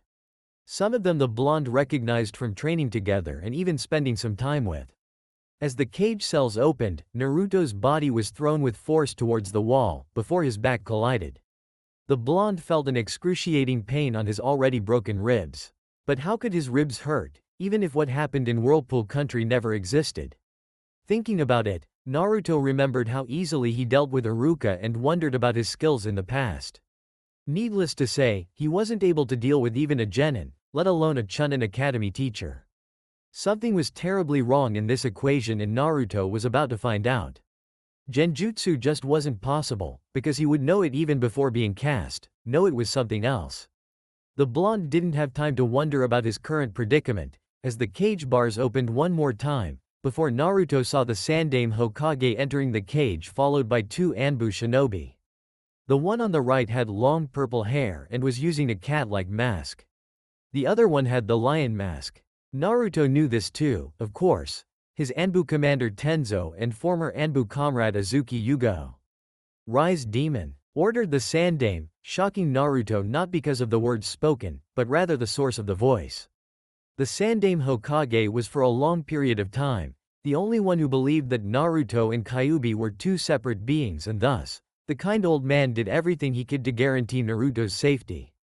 Needless to say, those words hurt more than anything else in Naruto's opinion. Naruto complied with the order without question as he closed his eyes in contemplation. Quite different from this timeline, Naruto is a rather collected individual, hence why he was simply awaiting his orders from the Hokage, like any ANBU is supposed to. After all, he did the binding oath and nothing or no one would convince him otherwise. Sandame's face, though, was different than Naruto recalled. Hiruzen now was looking at him as if he was looking at a deadly enemy, full of killing intent and also desired to cleanse the village from the almighty Kyuubi no Yoko. According to the reports, you assaulted Chunin shinobi Amino Iruka with no reason whatsoever. The man even tried to stop you from committing a deadly mistake, but you didn't hear him, did you? But I don't blame you, Naruto, said Sarutobi as Naruto lifted his head and watched a somewhat neutral face staring at him, before it transformed once more. I blame myself from ever believing you could be a shinobi. It was my mistake to let you graduate, and for what happened now, it was my mistake to even let you live when everyone voted otherwise. Naruto, somehow, knew this wasn't real, but the emotional pain he was feeling right now was immense. He owed his life to the old Sandame, and to hear these words from him was devastating. He wouldn't budge, though. Whatever he did in the past must have triggered this feeling from everyone. What if he deserved to be called a demon? For your crimes committed, you'll be sentenced to the death penalty, Naruto. I just pray that Kami gets lenient on you, because I sure won't. Neko, proceed with the necessary arrangements. With that, the Hokage left the jail cell with both his hands behind his back. He stopped once more and took a look at Naruto from afar. They looked at each other and Naruto resumed a look of apathy, as if he accepted his current fate. If this was what the Hokage commanded, then it shall happen. Both ANBU shinobi grabbed Naruto by the arms and dragged him to a secret chamber he knew perfectly about. It was reserved for the death penalties as the prisoner takes position in front of an ANBU, before he or she gets decapitated as a criminal. Just as Naruto was positioned in front of Neko, she unsheathed her kodashi and fell into striking position. The rule states that it has to be a clean cut, a quick death in order to avoid pain as much as possible. A sudden window opened inside the dark room and Naruto could see the Sandame looking at him with a sick smile on his face. In his eyes, he would be ridding Konoha from the evil there is Kyuubi no Yoko. Lifting his head to look at the ANBU, Naruto wasn't scared. His heartbeat was as normal as it could have been as he saw Yugo approaching his position while positioning her sword for the strike. For Naruto, the mere seconds for Yugo to reach his position felt like minutes. Suddenly, a strong voice echoed inside his mind. What are you doing, boy? Do you not wish to live? Do you not wish to be acknowledged by everyone? Kyuubi's voice reached his subconscious and Naruto just closed his eyes in retrospective. Sure, he wanted to live. Sure, he wanted nothing more than acknowledgement in his life. Kyuubi must have heard his train of thought, considering he was smiling from ear to ear. Then use my chakra, boy. Use it and kill everyone that ever dared confront us. Kill everyone that even dares looking at us the wrong way. No one could stand up to us when you use my chakra. Kyuubi was already laughing in anticipation at the high possibility of Naruto asking his chakra and annihilate the entire village. However, the creature seemed to forget his resolve. No, Naruto said loud enough for both Kyuubi and the shinobis present to hear. I made an oath to never go against the Hokage's orders, and also I made an oath never to carve to your urges, you damn furball. By this time, Yugo's sword was only inches from his neck and, then, only light he was able to see was the room light's reflection on his executioner's blade. Darkness consumed him once more. When he opened his eyes, he was once more back at the place he remembered. However, it wasn't white like he was dead. No, he could hear the river, he could feel the ground he was seating on, and above all, he recognized his fellow comrade Ace and the water dragon looking at him from afar. Uzumaki Naruto, the dragon said, getting his attention. You were tested in both body and mind and you've proven your valor. Your mother asked of me to give you this specific test in order to test your resolve to change this world and revive the Uzumaki clan, a feat she initiated and left for you to carry out. Now, you proved to me that you are worthy of receiving your heirloom. Proceed to the cave entrance up there and collect what's rightfully yours. Getting up, albeit barely, Naruto started walking slowly towards the cave where he would find a memory of his long-deceased mother. As he entered, he could see a stone surrounded by water. Passing through the water, Naruto saw that there were markings written on the stone. Passing his hand on the kanji, he started reading out loud. If you're reading this, my son, then it means my mission is complete. For years, Kirigakure wanted their hands on the Ryu no Heki, Dragon's Tear, because of its unprecedented powers. Only a true Uzumaki would be able to wield the sword, and I'm glad you'll be the one who carries it. It's my only regret, my son, that I couldn't be here with you, but know that both I and your father will always watch out for you from up there. Take care of the sword, Naruto, and wield it like a true warrior of the Uzumaki family. As Naruto read, a few tears fell from his face. Suddenly, the rock started glowing green, illuminating the entire cave as the sword appeared. It was simply a work of beauty. The scabbard was made out of solid steel and it was cerulean blue with a dragon similar to the creature Naruto found crafted to fill the entire surface. The hilt felt comfortable in Naruto's hands as he saw the head of the dragon below the hilt. Quickly strapping on his back next to his ANBU ninjutsu, Naruto saw that the water was becoming agitated. Suddenly, the dragon appeared inside and with its long body, filled the entire cave, leaving no escape route for the blonde ANBU.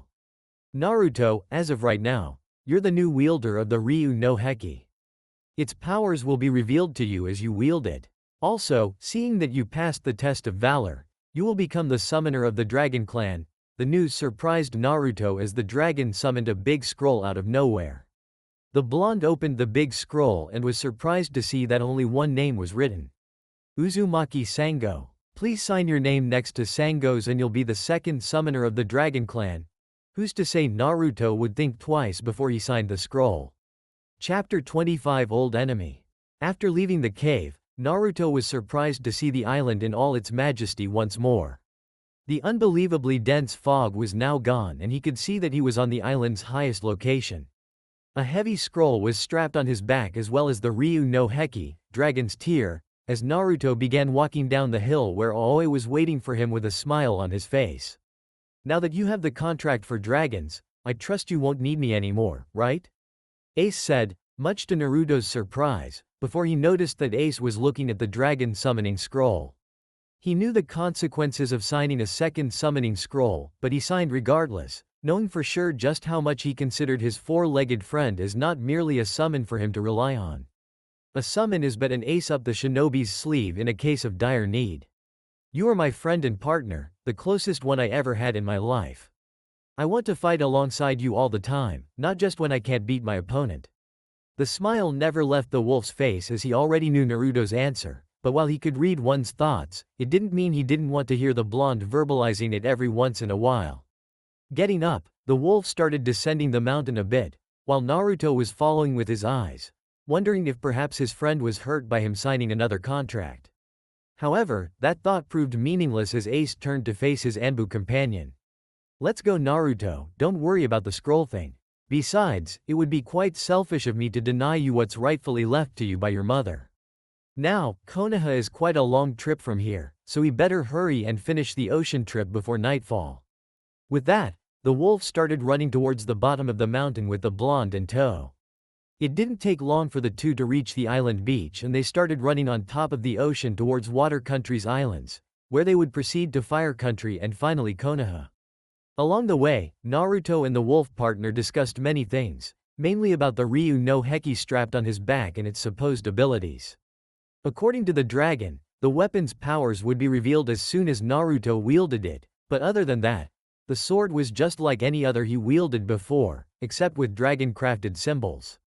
Ace pledged ignorance to this specific weapon's abilities as the two now reached the same island they stopped before completing the journey towards Whirlpool Country. Focusing chakra to their limbs, Ace and Naruto started running on top of the water in order to reach seashore before noon. Time wasn't of the essence to them, but in a few hours, it would be dark and both Naruto and Ace wanted to arrive in Water Country before sunset. While running and paying attention to the sun's reflection on the water, Naruto pondered about the recent turn of events. Apparently, both his parents managed to decide his fate even before he was born. The Kyuubi sealing actually had two reasons, and saving Konoha was one of them. The other was for Naruto to use the fox's power for Konoha's benefit. Now, his mother planned this little adventure in Whirlpool country in detail so that when he was ready, he would receive her heirloom. A month ago, he didn't even know who his parents were, and now he was trying to meet their expectations. It surprised Naruto how far ahead they managed to plan this. What if no one could control the Kyuubi and it escaped once more? What if Naruto's body wasn't fit to house the demon? Naruto learned in the ANBU forces that even the tiniest detail could cause a catastrophe if left unchecked. If so, then Minato Namikaze was a genius. How was he able to know that after all this time, the seal holding the fox would still be effective? As far as Naruto knew, any kind of emotional distress on his part would cause the Kyuubi's chakra to leak uncontrollably and take control of his mind for a while. He still remembered the time when he thought Haku had killed Sasuke. The desire for blood, no, the desire to kill was so strong he pretty much craved for it. It was only because of his strong will that he didn't do anything he would certainly regret immensely. Certainly, his father wasn't counting on Naruto's strong will to surpass the demon's urge. "Hey Blondie, could you please stop with the whining? I'm trying to sleep over here." Kyuubi screamed, much to Naruto's annoyance. Now just a part of his conscience, the fox sometimes complained about Naruto's wanderings. It somewhat pissed Naruto off. It felt like a breach of his privacy. However, he supposed that like all Jinchuriki, the demon's voice and presence would never leave his head. "I didn't know you even needed sleep, furball. After all, you are but a part of my conscience. I was just wondering how much my life was planned. Okay, just leave me to my thoughts." Naruto thought, before continuing on with his thoughts. However, the fox saw this as an opportunity to start a conversation. "It's nice to have a nap every once in a while, kid. About your parent thing, I wouldn't pounder too much. Namikaze Minato may have been a human, but his knowledge in seals far extended his experience. You think that you were responsible for keeping me from controlling your thoughts?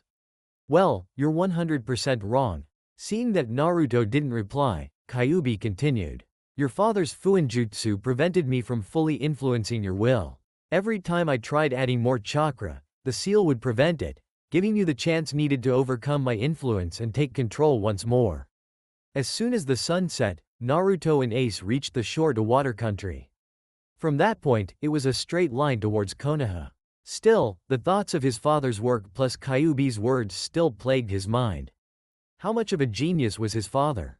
In a way, he was comparing his skills against his father's, and he knew the truth. He was nowhere near Minato's level. He might possess the chakra of a demon and jutsus that could level an entire forest, but a ninja's finesse and skills aren't measured by such standards alone. A cunning mind to solve mysteries and the finesse are important skills to possess, but whereas his father was able to trap the strongest demon in existence using seals alone, Naruto's accomplishments were all related to his huge mass of chakra. Little by little, Naruto was feeling something he never felt before, not even with the Sandaime Hokage, a shinobi that was rumored to have mastered every jutsu in existence. He was seeing the huge frame of his father like an impossible force to face up against, to overcome. In Konoha, that self-underestimation thought accompanied Naruto all the way towards the hidden village in the leaves as both he and Ace passed through the humongous gates that protected the village every day. The wolf looked at his partner's back with a serious frown on his visage. He knew what Naruto was thinking, and he understood it quite well actually. The way Naruto compared himself with the Yondaime Hokage, a man who was once considered the strongest shinobi ever to grace the elemental nations, made Ace remembering how he used to compare his skills with the leader of the Wolf clan. But what Naruto failed to comprehend is that time and experience was the key factor to solving his problem. When Minato died, he was at least twice Naruto's age now. As such, the Yondaime had more time to gain experience in the battlefield. More time to practice the jutsus, and certainly more time to create his two masterpieces, namely the Rasengan and the Hiraishin techniques. Suddenly, the blonde stopped and turned to his four-legged. "Thanks for accompanying me, my friend, I really appreciate it," Naruto said, earning a smile from the wolf as he nodded. "Anytime, now I believe it's appropriate for me to return home. Without me, My pups cause quite a mess and I have a feeling that Sume-chan will be quite pissed. Well, I don't want to be in your shoes, pause right now. An angry Inuzuka is not to be messed with. Not that he would say it anywhere near the clan's compound, from fear of running for his life if he were to be discovered. Ace smiled and bid Naruto farewell. However, just as the blonde was about to jump to nearest building rooftop, Ace added a last comment. You know, Yondaime may have been the best shinobi ever to grace these lands, but whereas he couldn't complete his technique, you did. Think about that. With that, a small tornado enveloped Ace and he was gone, leaving Naruto staring at the place his friend was before he vanished. Certainly, Naruto wasn't expecting to keep his thoughts a surprise from someone who could hear thoughts. Still, his friend had a point. The Rasengan was, after all, an incomplete technique, and whereas his dad wasn't able to finish it, Naruto managed to, by adding the wind nature to the spiraling ball technique. The inferiority complex was still present, though. Looking up, Naruto quickly jumped towards the fist rooftop and from there, followed the path that would lead to the ANBU headquarters as it was expected of him, upon returning from a mission. He could go home or see where his girlfriend was right now, maybe even report personally to the Hokage. But everything could be done afterwards, well considering that his team wasn't drafted for a mission, that is. At the ANBU HQ. As soon as he handled the written report, the blonde was about to leave, confident that no mission would be assigned for his ANBU team. He was still due to see any of his partners in crime, and this spiked his confidence that he would be able to go home and take some much-deserved rest. As he passed by a specific blackboard, he decided to stop and take a look at the ones who were drafted for missions throughout the night. With his finger, he followed the chart and saw the team responsible for tonight's mission. He didn't like what he saw. Team 5. To him, it felt like someone played a nasty prank and was just hiding behind the corridor laughing his ass off. He just returned from a gruesome trip where he pretty much crossed the damn ocean 2 times, and now this. It wasn't fair, that's for sure. This specific routine mission involved making a perimeter check close to the Uchiha and Hyuga compound. His team was supposed to report at 0300 hours, which meant that Naruto wouldn't be able to pay a visit to his girlfriend until the mission was over. As Naruto sighed in dismay, he heard 2 familiar voices and he saw Bear and Hawk appear at the hallway, before spotting the team's 3rd member in front of the board. Hey there Naruto, cool sword you have there. How was the mission? Bear asked as Naruto started walking next to them, towards nowhere specifically. It was interesting to say the least, found a lot of the answers I was seeking for. Naruto knew he was being vague regarding his answers, but as far as his team was concerned, the truth of his father, mother and the Kyuubi's chakra being fully released was his problem alone, and perhaps Jiraiya's, Tsunade's and Kurenai's due to their relationship with Naruto. Hawk and Bear weren't really interested in digging for information, and Bear's question was only to start a conversation with their teammate. Remembering about the big news, Hawk stopped and turned to face Naruto. I almost forgot Naruto, during your absence, Tsunade-sama called us in her office. Apparently, someone is putting in a good word for Team 5, since Hibiki-sama personally requested our team to become a part of the ANBU Black Ops division. As of right now, we are a part of a special branch of the ANBU forces, focused on uncovering threats to the village by espionage and counterintelligence. Naruto was interested in the news, but he let Hawk speak while making a left turn and following through a rather dark hallway. However, according to Yamato-sama, our team will fall into a special program, created by both branches of the ANBU forces. I'm lost here Hawk. Taiko, please explain. As it states, our team is highly specialized in the front lines, where the battles take place. We were formed to be a full battle squad more than anything, and since Ibiki-sama's department is short on staff right now, we will be a part of the ANBU Black Ops team, but also a part of the ANBU forces out there. As Hawk explained, Naruto was sinking even lower in dismay. He could be wrong, actually he prayed that he was wrong, but if he was right, then this meant double the work for him and his team. Great, I wonder if they'll give us at least an hour or 2 between missions to rest. This is getting a little out of hand, and I bet the Hokage was the one that issued our team for both ANBU branches. Damn that old hag, Naruto thought as the team walked outside the building. It was hard enough handling the ANBU time schedule, now we'll have to perform ANBU Black Ops level missions as well. It's inhuman, I tell you. There are other teams registered in ANBU, aren't there? Surely, Ibiki-sama could ask for any of them to fill in for his department. Naruto was trying to figure out a way to negotiate the terms of this agreement, but he was too late for that. I'm afraid the decision was already made, Naruto. Don't worry about the double workload, though. Our first focus will shift to the ANBU Black Ops Division. It will be Tsunade-sama's call now if she wants us to fight or not. Yamato-sama could too, but he would need an express authorization from Ibiki-sama. Hawk said, before hearing Naruto's sigh and dismay at the matter already being decided. In actuality, Hawk was against the promotion, just as Bear was. ANBU missions were tough, no denying about it. But the thrill was what motivated them every day, the energy in fighting enemies that could easily kill you after one single mistake. That's why after a long time of service behind the ANBU mask, neither Hawk nor Bear would ever consider returning to a normal Junin duty and proceed with different assignments. Bear considered them easy, as did Hawk, but he had friends in the regular Junin department. He wouldn't say that aloud to them about the missions they undertook. Okay then, Team 5, let's proceed with the mission. As you two know, we will be responsible for monitoring the Uchiha and Hyuga compound areas for any intrusions or eventual breach in security. Let's go. Wait, called Naruto, before Bear and Hawk turned to hear what he was about to say. Where is Kakashi-sensei? Isn't he coming with us? Senpai is still resting a bit after the altercation with Yakushi Kabuto. Actually, he said he was feeling fine already, but Tsunade-sama urged him to relax his chakra coils a bit longer. Personally, I couldn't stand being bedridden as long as he was. It irks me not being able to move at all. Yeah, Naruto wouldn't be able to stand it either, but he had a feeling Kakashi wasn't minding the little vacation right now. Last thing he heard, Jiraiya released a new book called Icha Illusion. Kakashi must have received the first issue by the pervert himself. I bet Sensei is enjoying himself immensely right now. Okay then, let's begin the mission. I want to see if I can get some rest afterwards. The team nodded and vanished towards the next set of rooftops. The area they were heading was a peaceful one. The Hyugas keeps 2 or 3 Byakugan scanning the compound's perimeter for any intrusions, and the Uchiha compound was deserted. Except for Sasuke, but he was on a mission outside the village.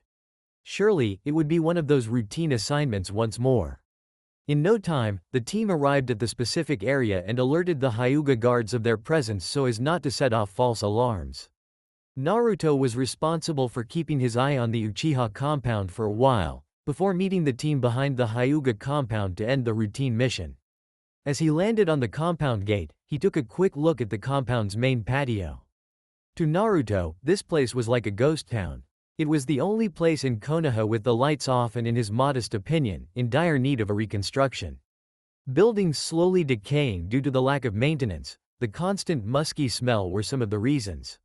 Not to mention the feeling of dread upon walking inside the dark and hollow compound where almost 17 years ago, one Uchiha Itachi covered the floors and walls with blood. It took close to half an hour for Naruto to inspect the compound. Sasuke, according to the ANBU file, was away on a mission, so the compound was empty. He then jumped towards the back wall to meet his comrades. Suddenly, he sensed a strange shadow lingering close to Uchiha Sasuke's house. He went to check and even opened the front door, but as he looked inside there was no one there. He reasoned that he was mistaken. After closing the door, Naruto left the Uchiha compound, in order to meet with Hawk and Bear. As soon as he did though, a person suddenly materialized inside the house. Because of the lack of light inside, only one thing was visible. 2 Sharingan eyes blazing with all their might as Uchiha Itachi kept looking at Naruto's last position, or at least the ANBU with the black wolf mask. Suddenly, Itachi quirked a smile as he realized something interesting.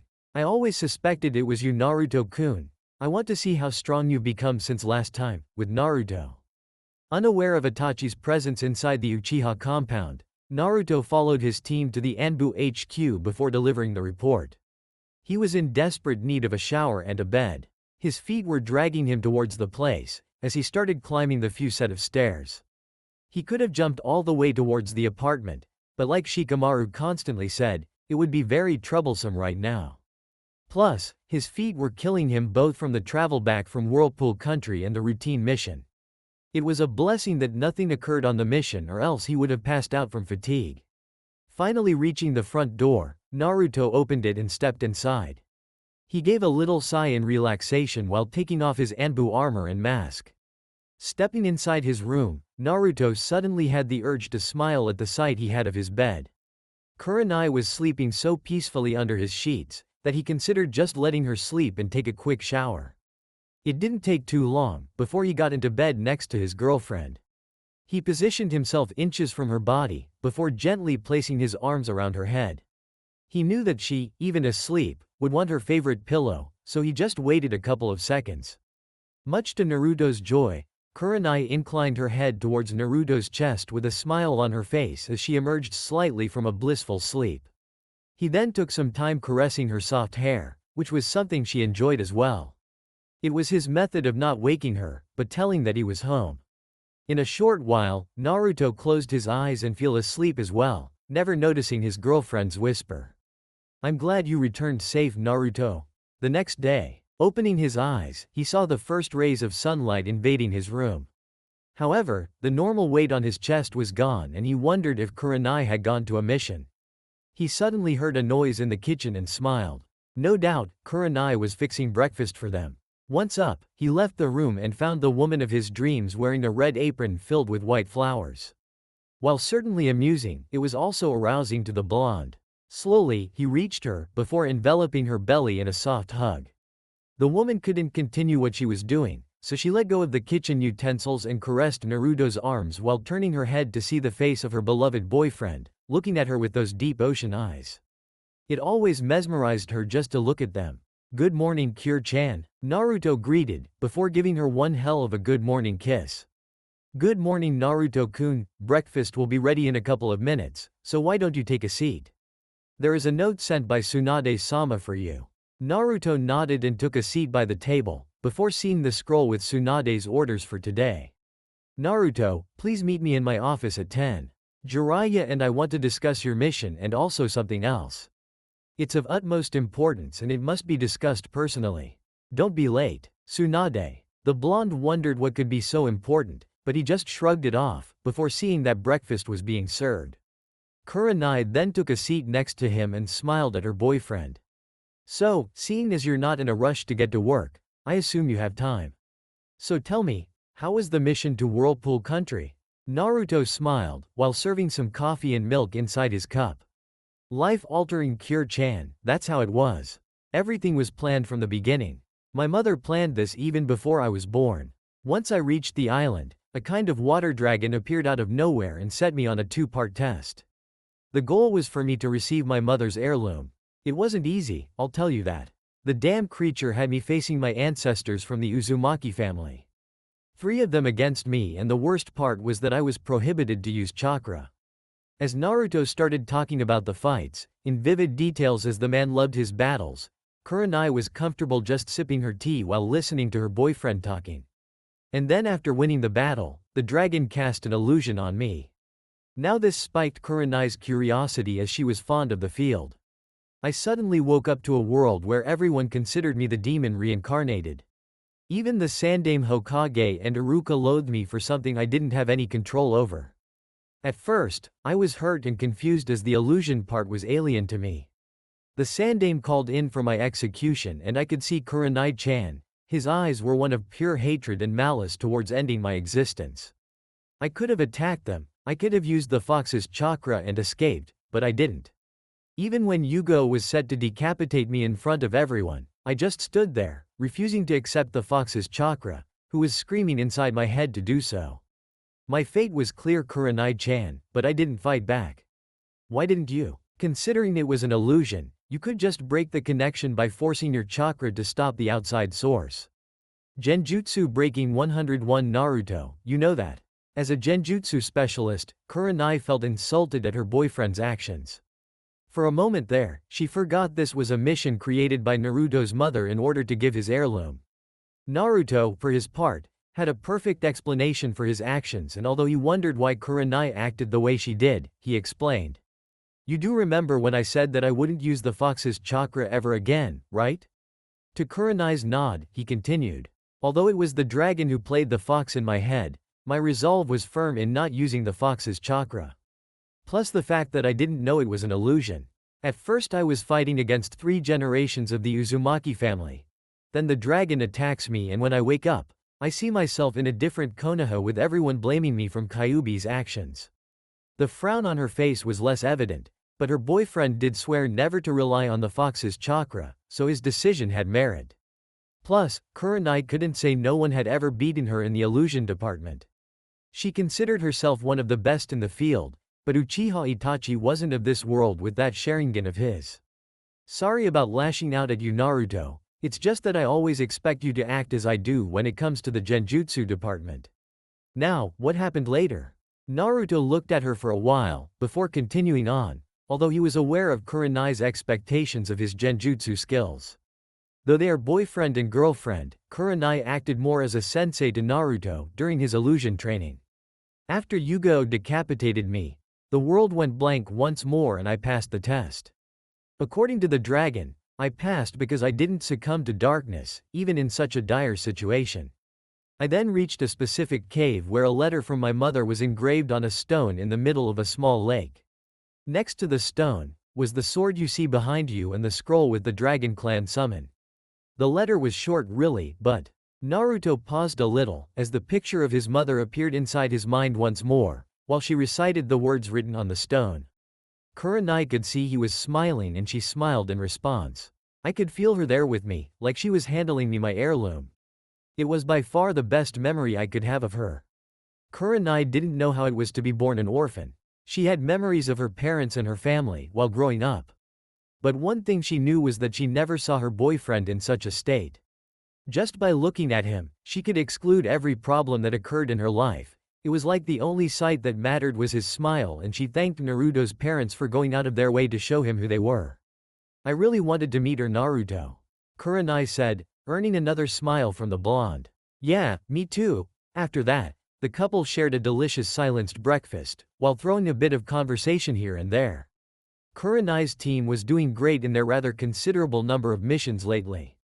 Naruto learned that Tsunade issued a great number of new reconnaissance missions towards areas that could be tainted with Otogakure, hence Orochimaru's goons. So far, nothing was found of course, but the number of missions didn't diminish. You know that Kiba is thinking of joining the Hunter Nin division? Said Kurenai, as she grabbed her cup of coffee and took a rather large sip. That's good, it's rather tough out there. I know some aspects of the job from talking to one a few months ago, but I don't know how it is exactly. What will happen to your team, then? Well, it's only fair that they would go on with their lives eventually. I mean, Hinata and Shino will take on the mantle of their respective clans, so both will be swamped in council meetings and such. I'll be all alone once more, I'm afraid. Naruto knew how attached his girlfriend was to Team 8 and it pained him to see her like this. Surely, Hinata, Kiba and Shino's paths were unavoidable. Everyone from the Rookie 9 were evolving to take the place of the previous generations. Some joined the ANBU, others maintained the old unit as a Junin team and the rest were taking on Genins as Junin senseis. Looking at Kurenai once more, Naruto hugged her and placed a kiss on her cheek, before seeing a smile on her face. Surely, they are growing up, Kure-chan, but I'm sure it will take an eternity before even one of them could forget their sensei. You do well to remember that episode with Yakumo, right? How, even though you said to them that you weren't their sensei anymore, they came and aided in saving Yakumo from her inner demon. You are in their hearts forever, I'm sure of that. Also, there is nothing in this world that will take you away from my heart, my love. Kurenai grabbed Naruto's hands and caressed them gently. The blonde always had a way with words, Kurenai thought. Arigato Naruto, you are always in my heart as well. I love you. Their lips met and passion overcame their reasons. Suddenly, they got up and, without breaking the kiss, started to caress each other's bodies sexually. After they broke the kiss, he looked at her with that face that would make her melt inside. She knew what he wanted, just based on that face of his. She knew she wanted it as well, and looking at the clock, she knew they had time to consummate their relationship. The breakfast was left on the kitchen table, while the couple went to the bedroom, before they fell on the bed with force. Kurenai immediately moved on top of him and took off her clothes with such speed that disoriented Naruto a bit, but he followed suit and before long, they were naked while making out on the bed. Naruto used his hands to massage her tits, earning a moan in response from the gorgeous woman. Also, he started to suck her neck gently, just like she enjoyed, earning ever more moans from her mouth. You know Naruto, you sure know how to tease a woman, oh my god. This peculiar movement continued until Naruto's target changed. He descended down her body until he was face to face with Kurenai's pussy. Immediately, Kurenai jerked her head back a bit, as Naruto started working with his tongue. She grabbed his golden locks and grabbed with such force that indicated how out of control she was. Naruto didn't mind, though, as he continued the tongue thrust. It went on until he could hear Kurenai's breathings become more erratic. Oh my god. I love you Naruto, I'm gonna. While Kurenai was having her orgasm, Naruto was now massaging her inner walls, in order to stimulate them for future actions. However, it only served to increase the orgasm and his hands were covered with her hot liquid. Looking at his wet hand for a while, Naruto smiled and looked at Kurenai's face. He knew that face of hers, he knew she wanted more. Spreading her legs wide a bit, Naruto positioned his member on a collision course with the target. Upon positioning it inside, he could feel her walls accommodating his member and heard a loud first moan from the woman he loved. Once inside, the blonde started moving back and forth at a considerable pace, not very fast, but not slow either.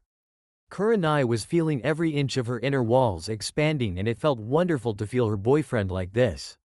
In time, the couple tried a new position, so Naruto was the one lying on the bed, while Kurenai did all the work, riding his member like a cowgirl. It was fantastic in his opinion. Kurenai's body was perfect. She was like a Greek goddess with her beautiful hair, ruby red eyes and perfect breasts following her movements up and down. Naruto could look at his muse forever. The movement went on for a while, before Naruto began having trouble controlling his urges. He was on the verge of exploding inside of her. However, he wanted more and he could see she wanted more as well. Kurenai for her part wasn't much better off than Naruto. She could feel her inner walls craving more and more for Naruto's member, but she knew another orgasm was on the way. It didn't matter, she wanted him and he wanted her. They would go to the end together, as a couple. At Tsunade's office. After saying goodbye to his girlfriend, Naruto put on his ANBU armor and left towards the Hokage's office. His mind now was divided by the Hokage's letter and his moment with Kurenai. He loved her more than anything, there's nothing in the world that would manage to convince him otherwise. He wanted to be with her forever. With a smile, he started thinking about possibilities in life. He was so lost with his thoughts that he didn't realize that the administrative building was already in front of him. Once he knocked, he heard Tsunade's voice allowing him entrance. Inside he saw Tsunade, Jiraiya and Shizune looking at him. Jiraiya was the first one to greet him, before he landed eyes on Naruto's sword. It was the same as Kushina's, so the boy managed to pass the test after all. Naruto immediately kneeled on the ground like expected of every ANBU soldier in front of the Hokage, which surprised the ones inside the room. It was hard to see Naruto so attached to formalities. You wanted to see me Hokage-sama? Tsunade could tell him that he didn't need to do all this, but it wouldn't do any good. Yes Naruto, I wanted to talk to you about two things. First, the mission you did. I can see from the sword on your back that you managed to receive what Kushina-san left behind for you. Naruto just nodded, before explaining everything just like he did with Kurenai. He started telling about the hard trip towards the island and the unexpected meeting with the Mizukage. Afterwards, he explained about the meeting with the creature that was protecting his heirloom as well as the fight against 3 generations of the Uzumaki clan. Naruto was surprised that both Tsunade and Jiraiya remembered the name of Uzumaki Sango, the first shinobi that became chief of the clan. The blonde then explained the dragon's final test in order to acquire Kushina's heirloom. Shizune gasped a bit, but the rest maintained the serious visage while at the same wondering how things would have been if the Sandaime Hokage hadn't protected Naruto in the past. In the end, Naruto managed to pass and he returned to Konoha, before doing a routine mission for the ANBU Corps. Tsunade nodded before giving a sigh. Well, I'm glad you were successful Naruto. Now, the other thing I was meaning to tell you is about a known enemy, Uchiha Itachi. The name itself was enough to raise Naruto's head and look directly at Tsunade's eyes. What about Itachi? Naruto asked, before Jiraiya started explaining. Few weeks ago, Itachi approached me with a proposition. Apparently, he wanted out of Akatsuki and was happy to supply all information he had regarding the organization. However, he stipulated a condition. A condition, Naruto, that involves you, I'm afraid. He wanted to engage the ANBU Black Wolf in combat. After Jiraiya explained, silence met the room. Naruto was busy digesting what Itachi's intentions were. Surely, Naruto was stronger now than the time he last stood against the Uchiha, but Naruto never saw the real Itachi, his full potential. Why does he want me? Naruto asked, before Jiraiya quickly explained. He saw how you beat Kisame, and until that time, that was a feat no one managed to accomplish. Does he know who's behind the mask? We are not sure yet. Itachi is full of resources and he had ANBU level training. It's not hard to recognize chakra's signatures for someone like him. He already supplied us with sensitive information of the organization. It will soon come the time for us to keep our end of the bargain. This time it was Tsunade who spoke, before she looked at Naruto's mask. What are your thoughts on this, Naruto? The blonde was considering every skill he remembered as being Itachi's. Genjutsu was the man's forte, and while Naruto's skill was considerable, he certainly wasn't on par with the Mangenkyu Sharingan's capabilities. Besides that, Naruto guessed he was stronger in the ninjutsu department and the kenjutsu department as well. Plus, the fact that Naruto now had more chakra to rely on was a huge plus for him. However, this was Itachi, an S-ranked missing nin that no one ever managed to beat. Out of the blue, Minato appeared in front of him. Naruto still saw the man's back like a giant standing with all its glory, as if nothing or no one could harm or even land a finger on him. In order for Naruto to compare his skills to Minato's, it would be required of him to face opponents that would be on par with the Yondaime Hokage. Orochimaru was certainly one of them, even Jiraiya as well, if he was the enemy. Itachi would be the test for him to see if he could match his father in skills. I have no qualms against facing him, Tsunade-sama. Just tell me when and where and I'll be there. The sudden resolve surprised all three instantly. Sure, they expected Naruto to boost his strength against a powerful opponent, but he didn't do that. He took a moment to consider the odds of victory in a full-out battle against the Uchiha and considered them favorable. Okay, then Naruto. Itachi will meet you in 3 days at the same place you fought against Sasuke at the Valley of the End. Should this be a trick to capture you, we'll be ready. Jiraiya here and your ANBU team will be close to the location just in case. Naruto nodded, before vanishing in a shunshin after being dismissed by Tsunade. She, then, looked at Jiraiya, who was showing that goofy smile on his face like the situation didn't demand any concern on her part. The worst part of this was that Tsunade agreed with her perverted teammate. Naruto had grown so much, not only in skills but in maturity. Surely, Itachi would have a run for his money. 3 days later. The last 3 days were strange to Naruto. Contrary to others' beliefs, he didn't back down from missions or stop to meditate on his first trail in order to beat his father. Kurenai tried to convince him against facing the man, and so did Kakashi, whom Naruto visited at the hospital. They all said that Itachi's Sharingan eyes were unmatched and that Naruto would be in danger by facing a man of Itachi's caliber alone. Hawk and Bear were the ones who gave Naruto strength, though, backing him up against the powerful ex-ANBU captain Uchiha Itachi. Bear stated that Naruto could beat anyone, but Hawk was more level-headed. Of course, he didn't need to warn Naruto, because surely, everyone already tried to. He, instead, set Naruto straight on correcting some assumptions, when facing someone like Itachi. Naruto, you cannot see him as the man who killed the entire Uchiha clan. He's one of the strongest shinobi I ever met, and no doubt, he can capitalize on anything, any emotion, any ambition the opponent might have. Another thing, don't assume he'll depend on his eyes the entire time. Itachi, if I remembered correctly, never used his Sharingan like the rest of his clan. To him, the Sharingan isn't the only ace up his sleeve, and he'll capitalize on said failed assumption. Don't assume anything with him. Face him like you're facing any other S-ranked criminal. Study his movements, don't show much of your skills at first, and focus on his openings. Now, facing the gate leading to the Valley of the Dead, Naruto wondered if someone like Itachi even had any openings. No matter, though, he would fight Itachi and win. With it, he'll be one step further in matching his father's abilities. Chapter 26: Letting Go of the Mask. Contrary to the belief of many, Uzumaki Naruto wasn't scared of his encounter against possibly the toughest enemy out there, one Uchiha Itachi. Sure, he earned his S-ranked status at the age of 13 and had only improved since then, But the blonde was no pushover, that much he realized after many ANS-ranked ANBU level missions completed. Right now, he was approximately an hour away from the Valley of the End as he walked peacefully through the foliage that surrounded Konoha. He wasn't in any rush to confront Sasuke's older brother. Thinking of the young Uchiha, Naruto couldn't help but wonder about the sudden change of heart. A long time ago, the boy was adamant about killing his brother and would never go back to Konoha. Granted that Sasuke only returned because Naruto almost killed him and carried his battered body back. Still, after being healed, Sasuke could have very well escaped once more and hunt his big brother. Instead, he accepted the Chunin position under Yamashiro Aoba's command. Last he'd heard, Sasuke had managed to become a Junin and he was on his own, doing solo B and A ranked missions for Tsunade. Naruto was surprised when Sasuke said no to Yamato Taiko's offering to join the ranks. The idea of hiding behind a mask doesn't sound appealing to me, so I'll decline. That was the excuse Sasuke gave at the time. Though to Naruto, it was the aspect of the mask that convinced him at the time. Uchiha Sasuke's situation was different than his, that was for sure.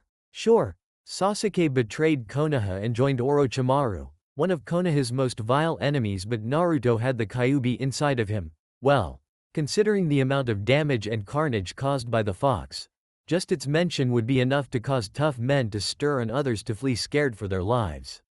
Sasuke didn't need a mask, Naruto did. Or so he thought. Today, every time Naruto looked at himself in the mirror, he saw the mask. The noise of waterfall reached his ears and Naruto realized that he was only a few minutes away from the location. As he walked, the dense forest was slowly opening up to a clearing and Naruto could see the gigantic waterfall in front of him and the statues of Uchiha Madara and the Shoden Hokage Senju Hashirama. Whether it was coincidence or not, every time Naruto faced an Uchiha was here at the Valley of the End. I was wondering if you'd even come. The familiar voice alerted Naruto to Itachi's presence standing close to the river margin, while staring at the waterfall in front of him. It was somewhat unnerving to see the older Uchiha without the Akatsuki black robes with red clouds. He remembered Jiraiya saying to him that Itachi went rogue on them. Now he looked more like a mercenary than either a shinobi of Konohagakure or a proud member of the powerful organization. My apologies for not arriving sooner, I was busy contemplating about this entire ordeal.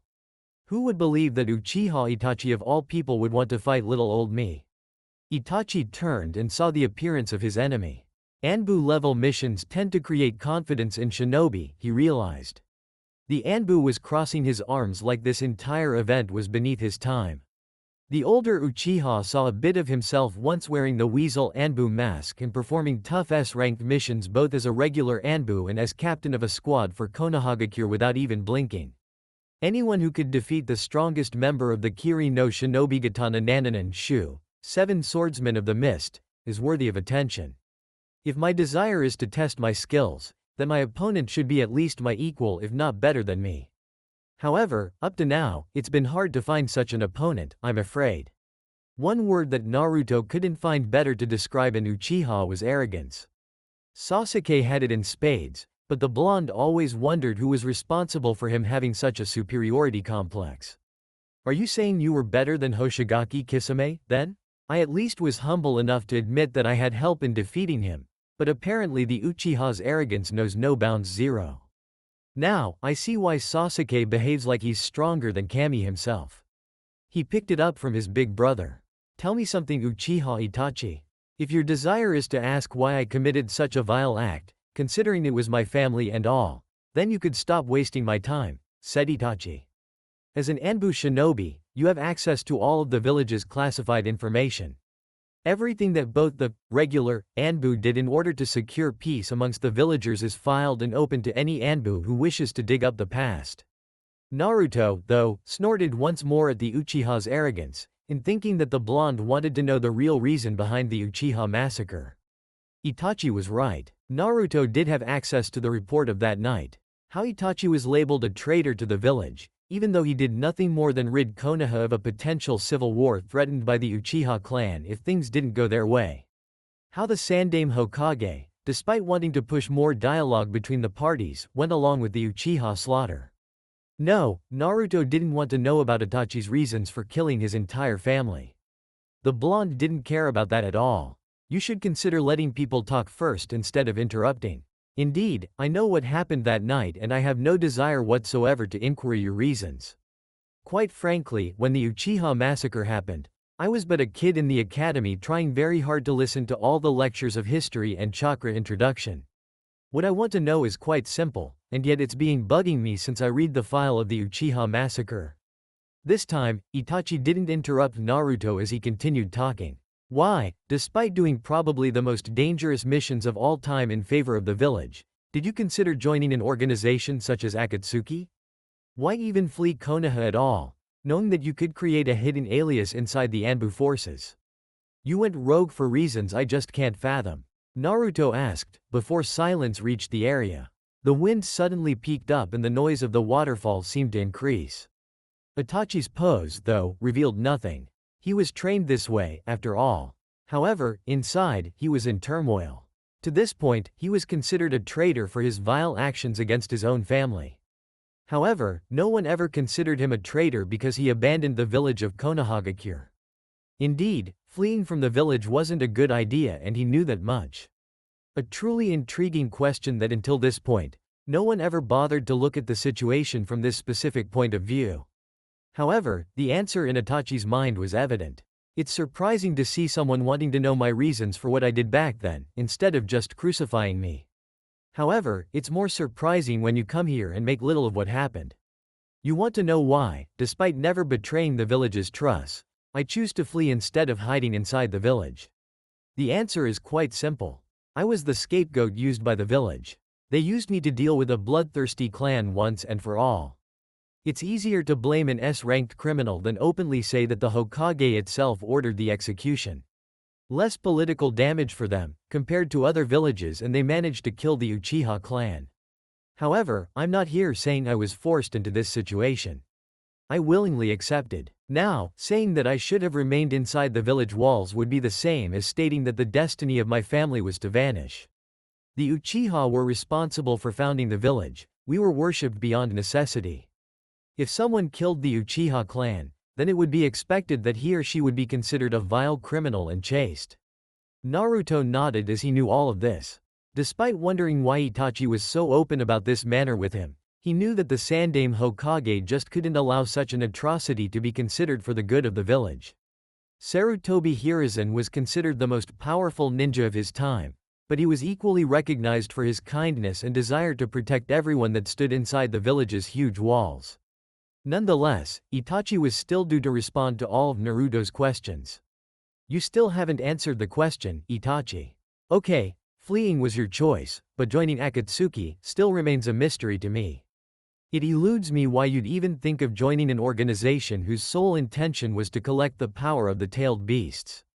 Naruto spoke, with his arms crossed as if he hoped to get a real reason out of the ex-ANBU captain. The most mysterious individual Naruto ever met. He could see Itachi's lips curving into a smile at the question, which kind of unnerved him a bit. Your desire is to understand why I chose to join the most powerful criminal organization ever to roam these lands if all I did in my life was follow the Hokage's command? Itachi's eyes were closed as he spoke, but Naruto knew to watch out when they opened. And true to his wonders, as soon as Itachi opened his eyes, Naruto could see the terrible visage of the Mangenkyu Sharingan staring at him. It didn't take 2 seconds before the sky color turned to blood red and Naruto was captured in a genjutsu. Nonetheless, Naruto didn't sense any killing intent coming from Itachi, which was weird seeing as Itachi was an illusion master. I came to the conclusion that instead of telling you my story, it'd best to show it to you. Itachi's voice echoed, but Naruto couldn't pinpoint his location. Suddenly, he saw what appeared to be Konohagakure at night. He could spot a single ANBU shinobi holding a bloodied ninjutsu as he started to jump towards the tree nearby, towards one of the big gates that protected Konohagakure. Naruto could see how skilled Itachi was in order to avoid the Junin patrols located near the gates, before he was out of the village. It didn't take long before Itachi stopped in front of 2 thick trees. The Uchiha clan is no more, Itachi said to no one at first. However, a shadow soon merged from behind the tree on the left. So the Senju's dream came to reality. That fool Hashirama always talked of peace, but inside I always knew he would be glad to get rid of our kind. The shadow spoke. Before the moonlight helped dim the situation a bit, showing an orange mask with a spiraling design. Naruto had no idea who the man was, but all indications pointed that he had something to do with the Uchiha massacre. And why would he say, "our kind"? Was he an Uchiha as well? I did your bidding, Madara. Now, you must uphold your end of the bargain. His laughter soon followed and Naruto wondered what the bargain was. You have my word that no ill will befalls that pathetic village, for now. You must uphold the rest of our bargain. Meet my associate at the border of a megacure and fire country. He'll give you instructions regarding your next assignment, the shadow said, before vanishing from sight. Itachi, then, took his time in going to a megacure. He turned towards the village's direction. Remorse for what he did to his family. Itachi didn't know. He wasn't against the notion of protecting the village against his family, but having to kill his family was something no one has ever done before. No matter now, Itachi reasoned. There was no turning back. The Sandaime Hokage did warn him of the consequences behind going through with this S-ranked assignment. He was now considered a criminal for his actions against the Uchiha clan and as such, people would start to fear him for it. There was no sense in going back now. Narrowing his eyes at the path ahead, Itachi closed his eyes for 1 minute and took deep breaths, in order to get accustomed to his new life. The last scene that Naruto saw was Itachi running towards a megacure, before Itachi appeared in front of him. The pair was in silence for a while, but Naruto couldn't take it anymore. He now saw why Itachi did what he did. At first, he suspected that the man that appeared in front of him was an Uchiha, but as soon as Itachi said his name, Naruto flinched. Uchiha Madara, the Uchiha Madara, co-founder of the village he swore to protect and the man who was presumed dead after the fight against the Shoden Hokage Senju Hashirama. You joined Akatsuki so to save Konoha from Madara, didn't you? Naruto said and Itachi nodded, though it was a rather obvious conclusion. That was only half of the bargain that we agreed upon, actually. The other half was to leave Sasuke alone, in exchange for me joining his organization Akatsuki. Suddenly, the sky turned back to normal and the opponents were facing each other once more in front of the Valley of the End. You may be wondering why I showed you the truth of what happened, Itachi asked, while seeing Naruto's eyes through the mask. You could say that I sympathize with you. In our line of work, we are constantly subjected to pain and life-altering decisions. I know that given the right circumstances, if you were in my shoes, you would do the same thing, as I trust your desire to protect the village of Konohagakure and its citizens. You talk like you know who I am behind the mask, Itachi, but true, I would do the same thing. What Naruto said came as an insult to the once ANBU captain Uchiha Itachi, but at least Naruto had the decency to divert the situation a bit. You might as well take off your mask now, Naruto-kun. There is no need in fighting with it, once your identity is revealed to the enemy. Itachi said, pretty much expecting that Naruto would freak out, or snarl at being discovered. But, instead the blonde just laughed. For Itachi it was a strange situation indeed. There in front of him was the very kid who he considered a waste of time in the past. Naruto immediately removed the mask from his face and looked at it for a while in contemplation. This was perhaps the first time he ever took it off in the midst of combat. I was hoping to ask you another question, Itachi, if I may. I know for a fact that just like me, you enjoyed wearing the ANBU mask, right? You saw reason in hiding behind it. People wouldn't recognize you, therefore they wouldn't need to fear you or curse your very existence for things out of your control. Was it hard to let the mask go? Was it hard to think that you'd be showing your face to the world? Itachi nodded, though he stood in contemplation at Naruto's words. The problem with ANBU was that if you stuck with it too long, there was a high possibility that you could ever go back. Like Itachi and Naruto, a lot of the ANBU shinobi enjoyed using the mask in order to hide from everyone.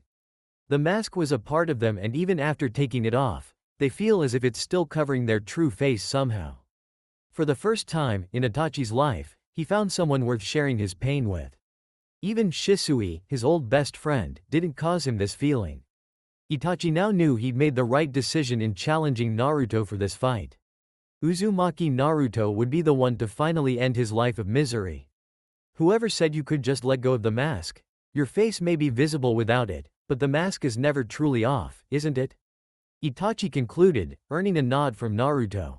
Very true. Okay, now that the pleasantries are over, why don't we get down to business, Uchiha Itachi? Let's just see who the best shinobi is. At Konoha, Tsunade was busy in her office doing the usual paperwork. However, her mind was obviously elsewhere. This exact moment, Naruto could be in danger against Uchiha Itachi, but he was an ANBU now, one of the strongest because of the Kyuubi inside of him. She knew that the boy would manage to hold his own against Itachi. However, her conscience was tormenting her. In a motherly sense, she was worried about him. In fact, ever since the blonde joined the ANBU forces, Tsunade felt this way for him. Deciding that a break was needed, she got up from her chair and looked at the village from the window behind her desk. It was somewhat comforting to see the villagers roaming free without a care in the world, smiling and chatting with their friends and family. Suddenly, though, an image appeared from the corner of her left eye and she turned to see a beautiful woman sitting on a bench as she looked down in sadness. Tsunade's heart sank as she saw Kurenai worried about Naruto's well-being. It still eluded Tsunade how Naruto and Kurenai managed to be together, in spite of the age difference. Perhaps it would be nice to take a walk and comfort her, Tsunade reasoned. It was, indeed, a better course of action than spending one more time inside this Kami-forsaken office taking care of the never-ending pile of paperwork. It didn't take long before Tsunade was out of the building. Slowly, she walked towards Kurenai's location while at the same time waving at the villagers with a fake smile on her face. Tsunade wasn't such a friendly person as everyone thought. However, as Hokage, she took an oath to protect them with her life. As she walked, she could see her personal ANBU team following her every move from the shadows.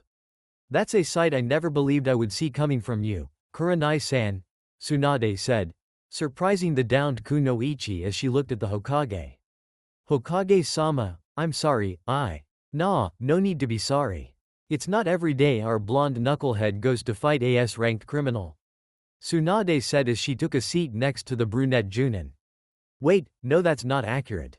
He picks a fight with one every day, it seems." The joke attempt actually was helpful as Kurenai let out a small laugh at the memory of her boyfriend's adventures against a S-ranked shinobi. Orochimaru, Kisame, Itachi, and surprisingly, no one ever managed to defeat him. However, this time was different. There was no one to help him. Naruto was alone, this time, against a man who could use genjutsu with greater expertise than she ever thought possible. Naruto isn't the best opponent against Uchiha Itachi. His genjutsu prowess surpass even the Kurama clan and Naruto has only now acquired the title of genjutsu master. Tsunade could see that the woman was thinking professionally, in order to avoid thinking of Naruto like her boyfriend. Tsunade smiled at that, seeing as she did the same thing back at the ninja wartime. At the time, her boyfriend Dan was sent to a great many missions that her sensei judged almost impossible to return alive, and surprisingly enough, Dan managed to return to her alive. The one time when he didn't, she broke into tears over her indestructible boyfriend's death at the hands of a group of Iwagakure ninjas. "I know what you're doing, Kurenai, you're trying to think like Naruto is just a fellow shinobi," Tsunade said, surprising Kurenai as she looked at the Hokage and how the woman's eyes lost its color all of a sudden. The genjutsu mistress wasn't a stranger to the Sanin's history, mostly because Naruto happened to share it with her on one occasion. Tsunade lost both her little brother and her lover because of the war. In truth, she was really scared of thinking of Naruto like her boyfriend. That would mean that the love of her life was fighting against one of toughest criminal out there. You know, genjutsu isn't Naruto's best skill. When it comes to taijutsu, kenjutsu and ninjutsu, Naruto's skills have no equal. Plus, he has the fox's power at his disposal, Kurenai. You know all this, right? Itachi may possess the evolved version of the Sharingan, but that's not enough to beat Naruto. Remember that even before he joined the ANBU, he was able to beat Itachi's little brother Sasuke with the Cursed Seal level 2. Besides, simply giving up is not his forte, believe me, I know.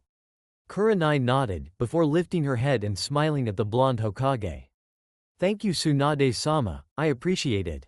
I should have more faith that my boyfriend will win the battle and return to M," Kurenai said, before she started feeling dizzy out of a sudden. Tsunade noticed immediately and grabbed the falling Kunoichi. Quickly feeling her forehead, Tsunade was shocked. Kurenai was having a strong fever. "ANBU?" the Hokage shouted, before two operatives appeared in front of them. "Please take Kurenai here to the hospital and reach Shizune." Tell her that I need her at the hospital, quickly and effectively." The ANBU proceeded as ordered. The Hokage was following right behind the ANBU with the Howl Mask, who was carrying Kurenai on his back. On the way, though, she was getting worried over Kurenai's condition.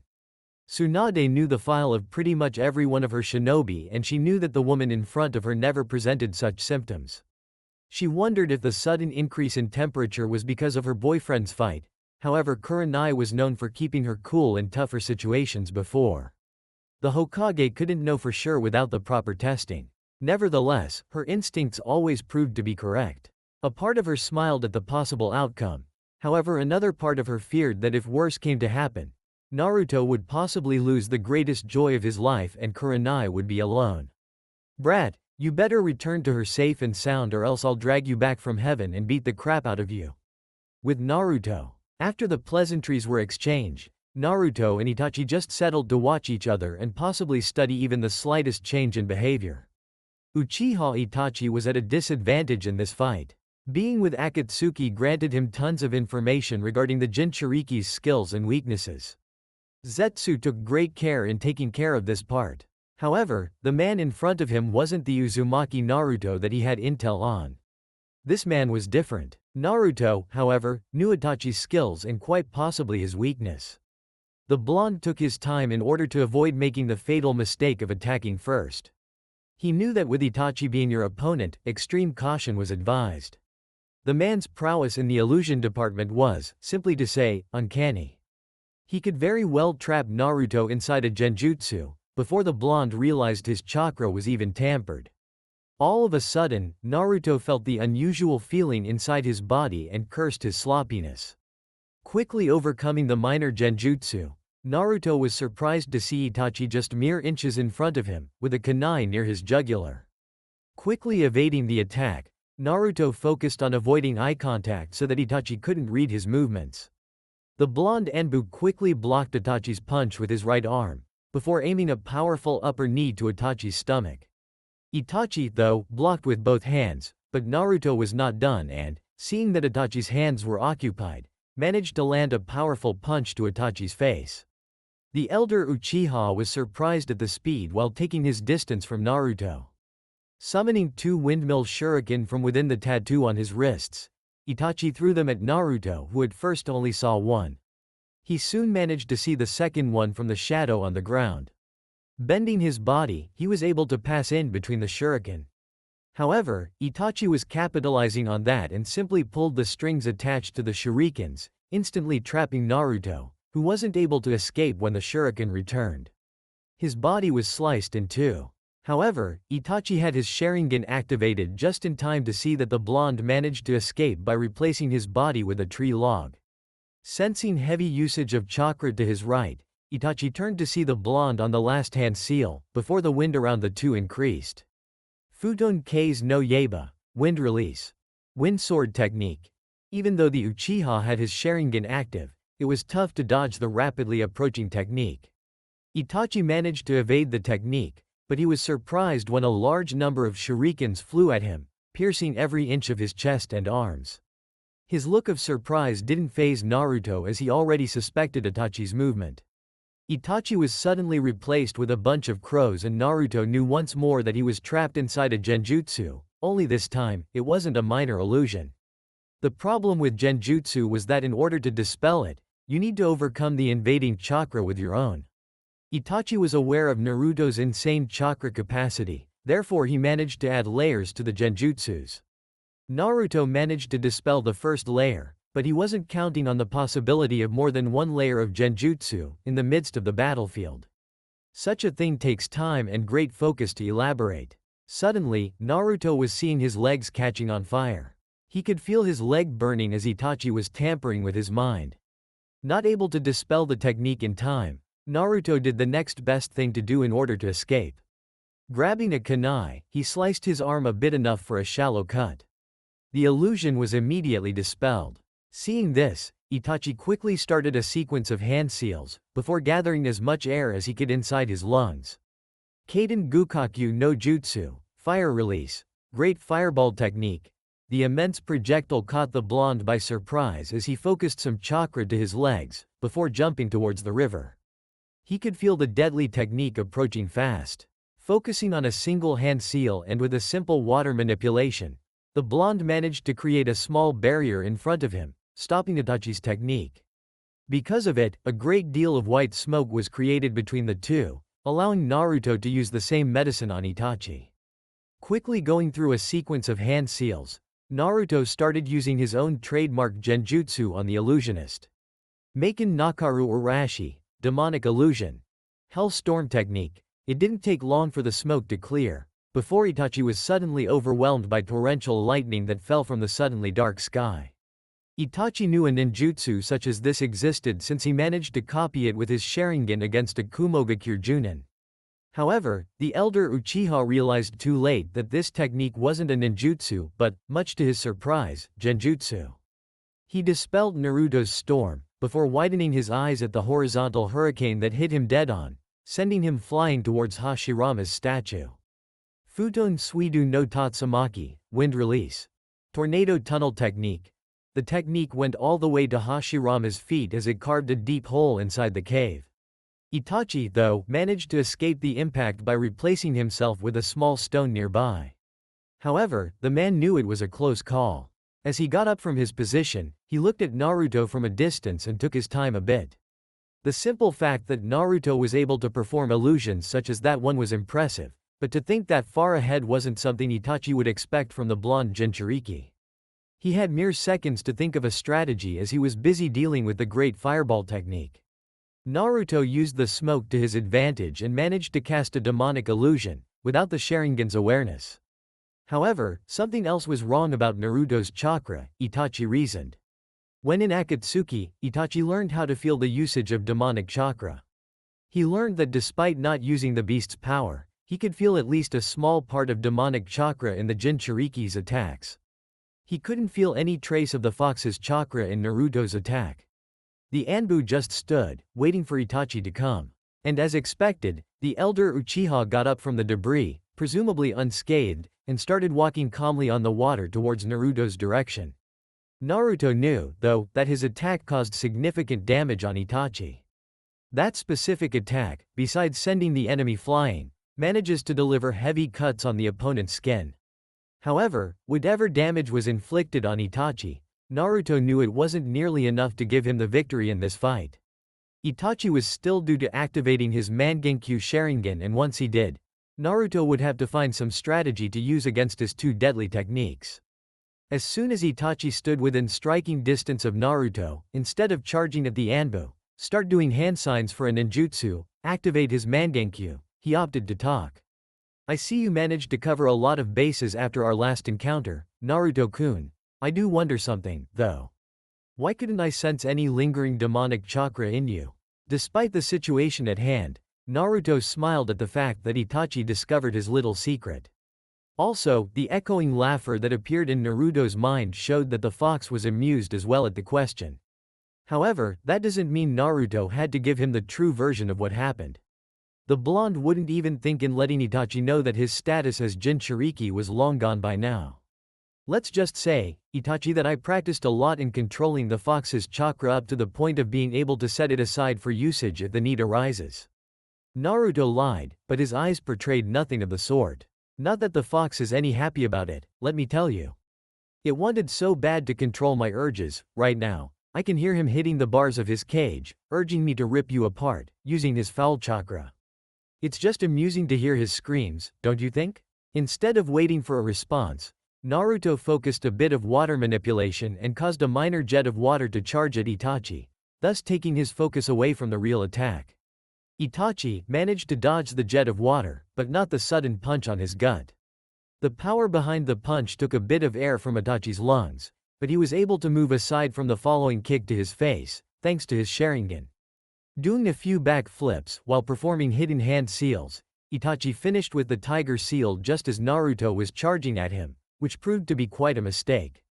Kaden Karyu Enden, fire release, dragon fire missile projectile technique.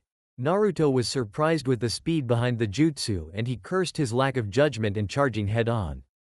The fire dragon practically opened his mouth to engulf Naruto whole.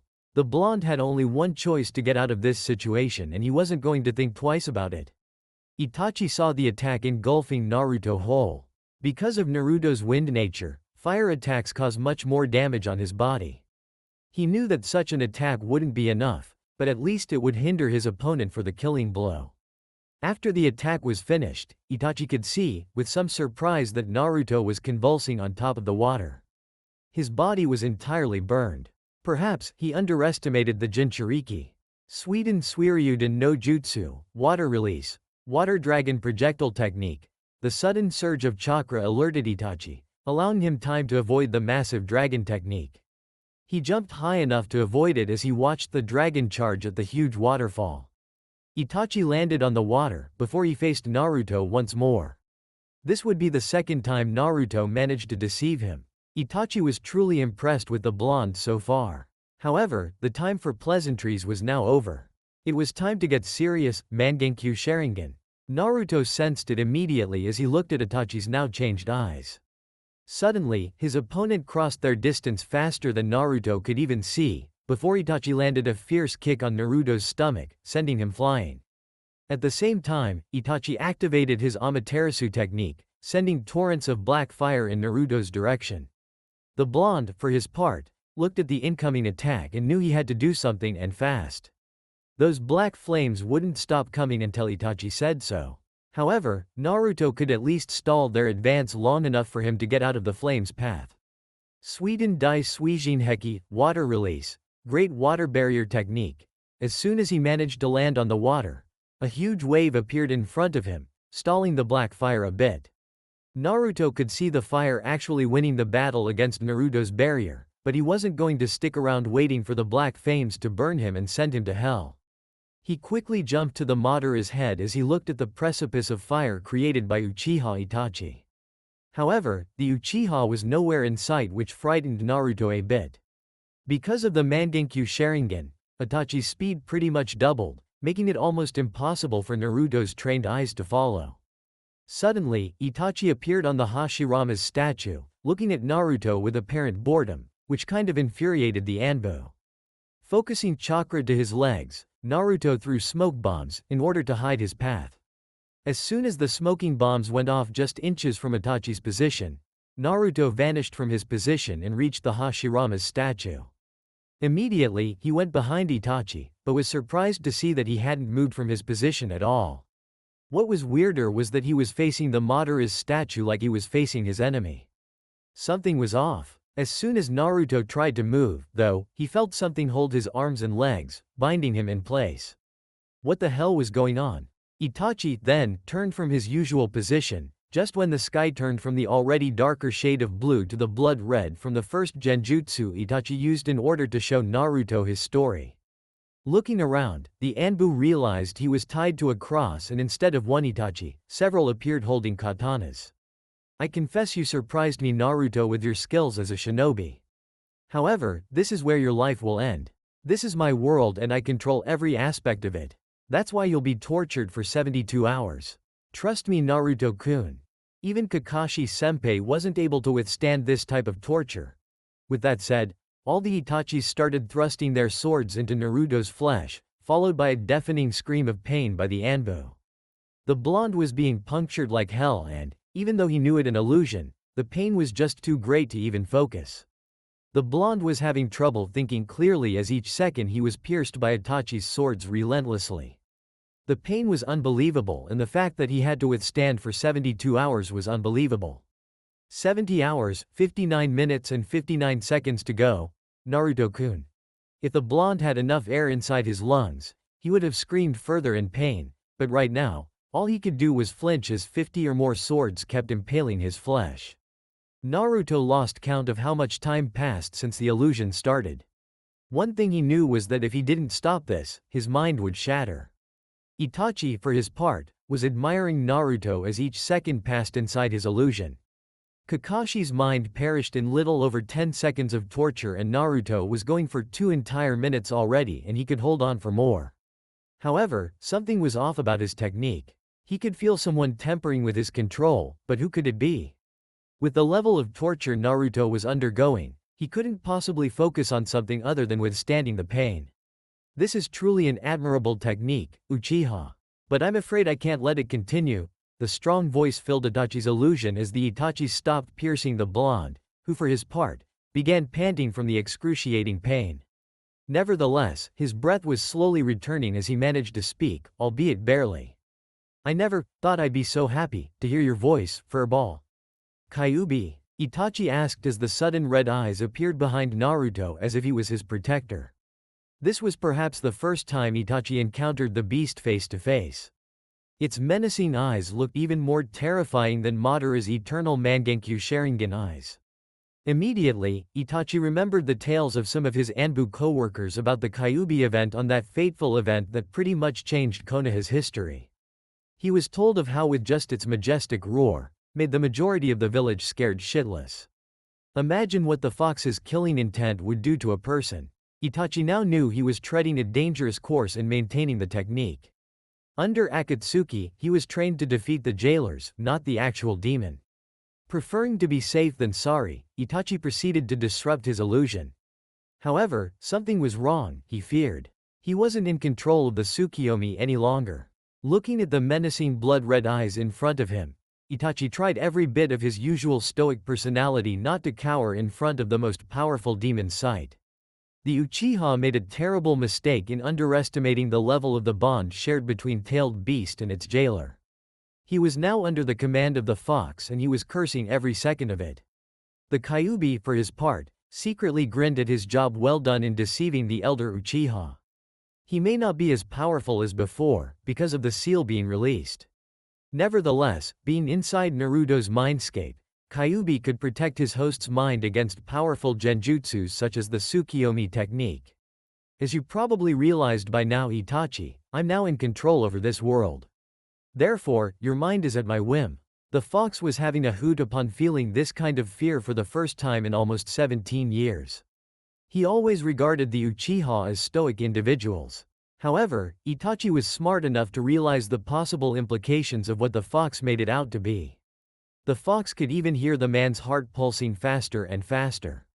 It was a breathtaking and Kyuubi wanted to enjoy every minute of such sweet delight. However, he couldn't allow more time to pass by and he still needed to save his pathetic host from this genjutsu. Quickly relinquishing the technique, with a frightening warning, Itachi and Naruto now stood outside once more, both panting for breath. Itachi's eyes were burning like hell and blood was pouring out of them. The confrontation with the fox weighed heavily on his disease and he realized with a curse that he could no longer use any Mangenkyo-related techniques, or else he would lose his eyes for good. Holding his bleeding eyes, he found that at least he managed to maintain the evolved Sharingan active, which meant he had the advantage in speed and in predicting Naruto's movements. He hoped it was enough to defeat the blonde Jinchuriki. Naruto, for his part, wondered what the hell happened and how the fox had managed to trick Itachi into believing that it had any sort of control over the illusion. Still, he figured that some appreciation for the fox's help was in order. Not that I'll openly say it, you damn furball. You ruined my life, insignificant brat. If it weren't for the Yondaime, I'd be eating your soul right now. Just deal with this piece of meat, or else I'll spend my time torturing your soul in hell. Inside, Naruto smiled as he kind of enjoyed pissing the fox off. It was his form of retribution for every day he suffered while under the fox's dark influence. Getting up, he eyed his opponent with a new resolve. It was time to deal with Itachi for good, this time. However, the man's speed was still the blonde's concern. Without the Mangenkyo, Naruto was toe-to-toe with the damn Uchiha. Now, though, Naruto was clearly outmatched. Suddenly, a memory just clicked in Naruto's brain as he looked at the sword strapped on his back, which was left by his mother. He remembered what the dragon said at the time. Naruto, as of right now, you're the new wielder of the Ryu no Heki. Its powers will be revealed to you as you wield it. Closing his eyes in contemplation, Naruto simply grabbed the sword hilt until his heart skipped a beat. At Konoha, Tsunade was by Kurenai's side as she watched the woman resting on a hospital bed. The Genjutsu mistress's sudden fainting scared the Leaf Hokage a bit, but when she looked at the test results, it was almost impossible not to smile at the situation. The very reason why Kurenai was ill was because the woman was pregnant with Naruto's child. Actually, the woman would be having twins, a boy and a girl. The tests didn't point the cause of all this, but Tsunade theorized it was because of worrying too much about Naruto. It was a fear that she shared with Kurenai, even more now with the news of Naruto being apparent. She just now dispatched Naruto's team to go check on him, but it would take at least 2 hours for them to arrive at full speed. She just hoped that either Naruto wouldn't need their assistance and manage to dispatch Itachi or be saved at the nick of time by his team. She just wanted him back to hear the good news. Back at the fight, Itachi managed to get on his feet, before he narrowed his eyes at the sword on Naruto's hand. To the naked eye, it appeared that Naruto was only holding the sword. However, to the Sharingan eyes, it was quite different. Itachi could feel chakra pulsing inside Naruto's tenketsus, flowing towards his limbs.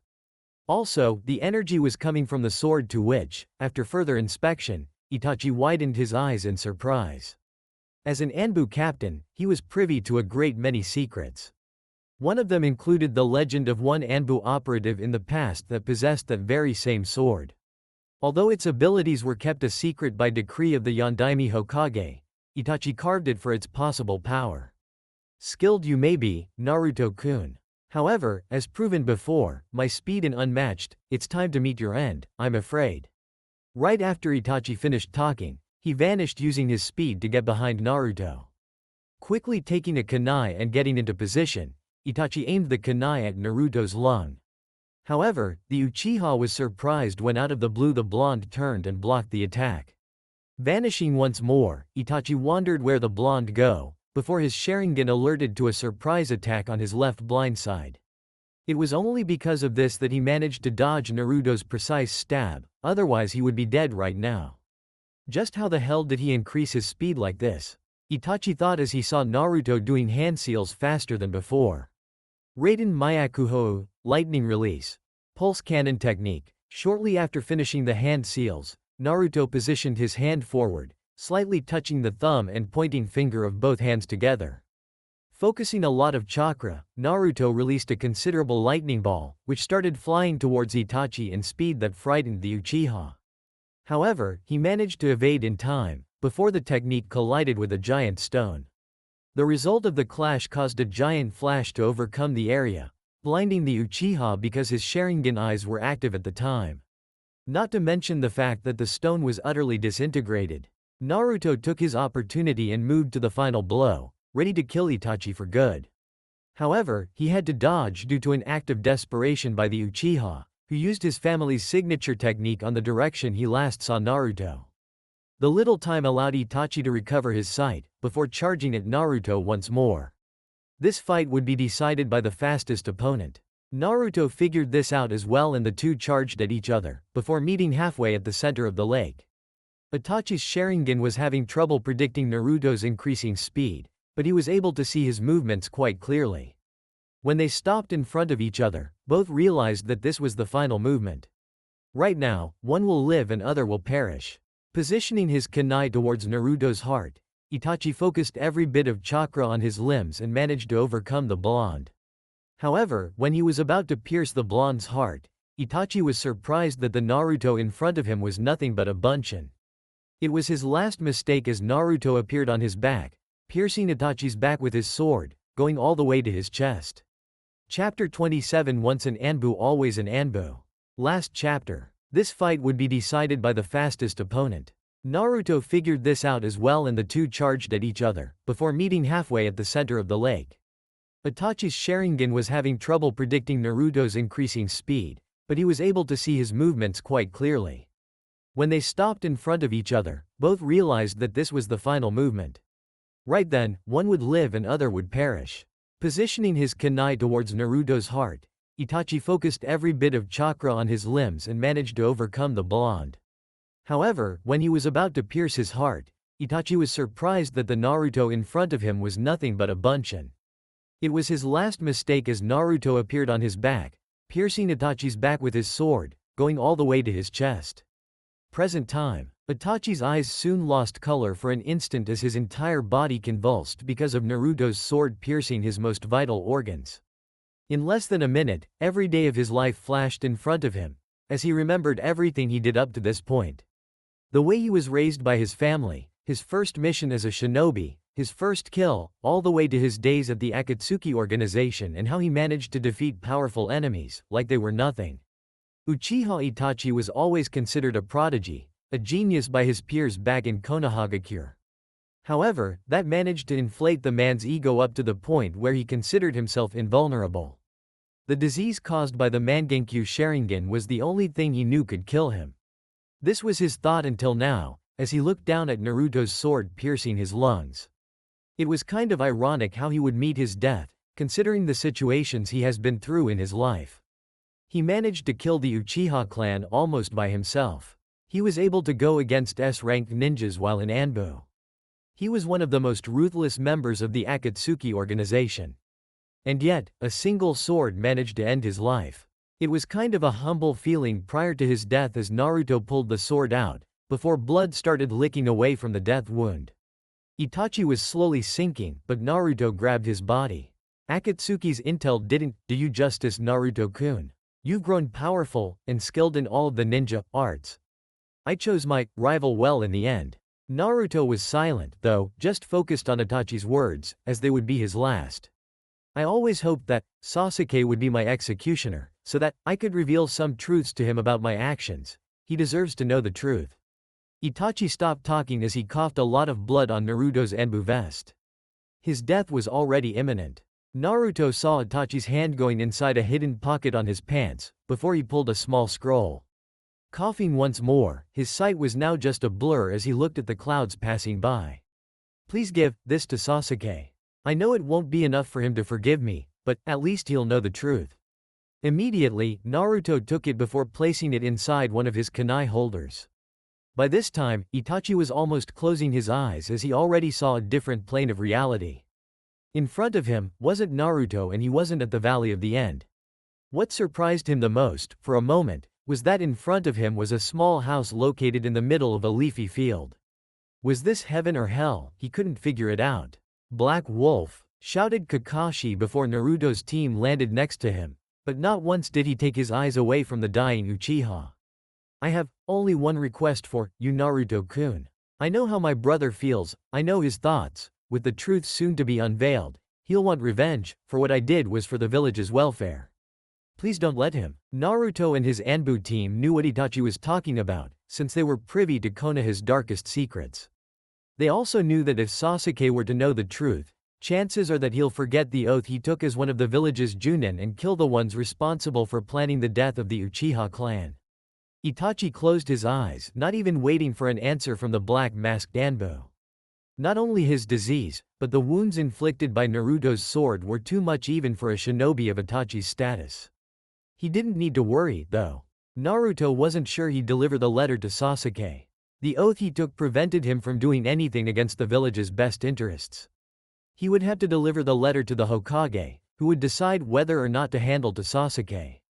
However, should she decide in favor of it or if Sasuke ends up discovering the truth, he would stop him even if it meant killing him.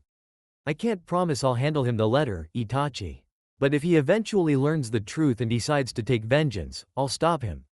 Naruto said, before he took a storage scroll and sealed Itachi's body.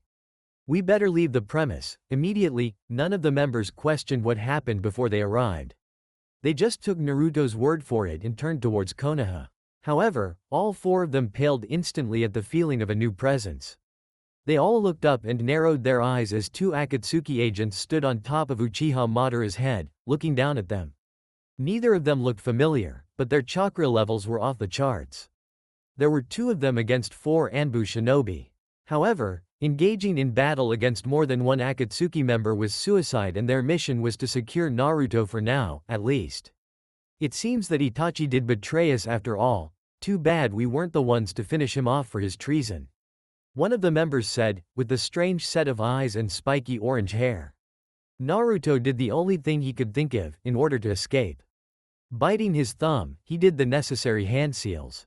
Kuchiyose no Jutsu, summoning technique. Suddenly, the lake where they were standing began to rise, surprising the Akatsuki agents and his ANBU team, before a giant blue dragon appeared.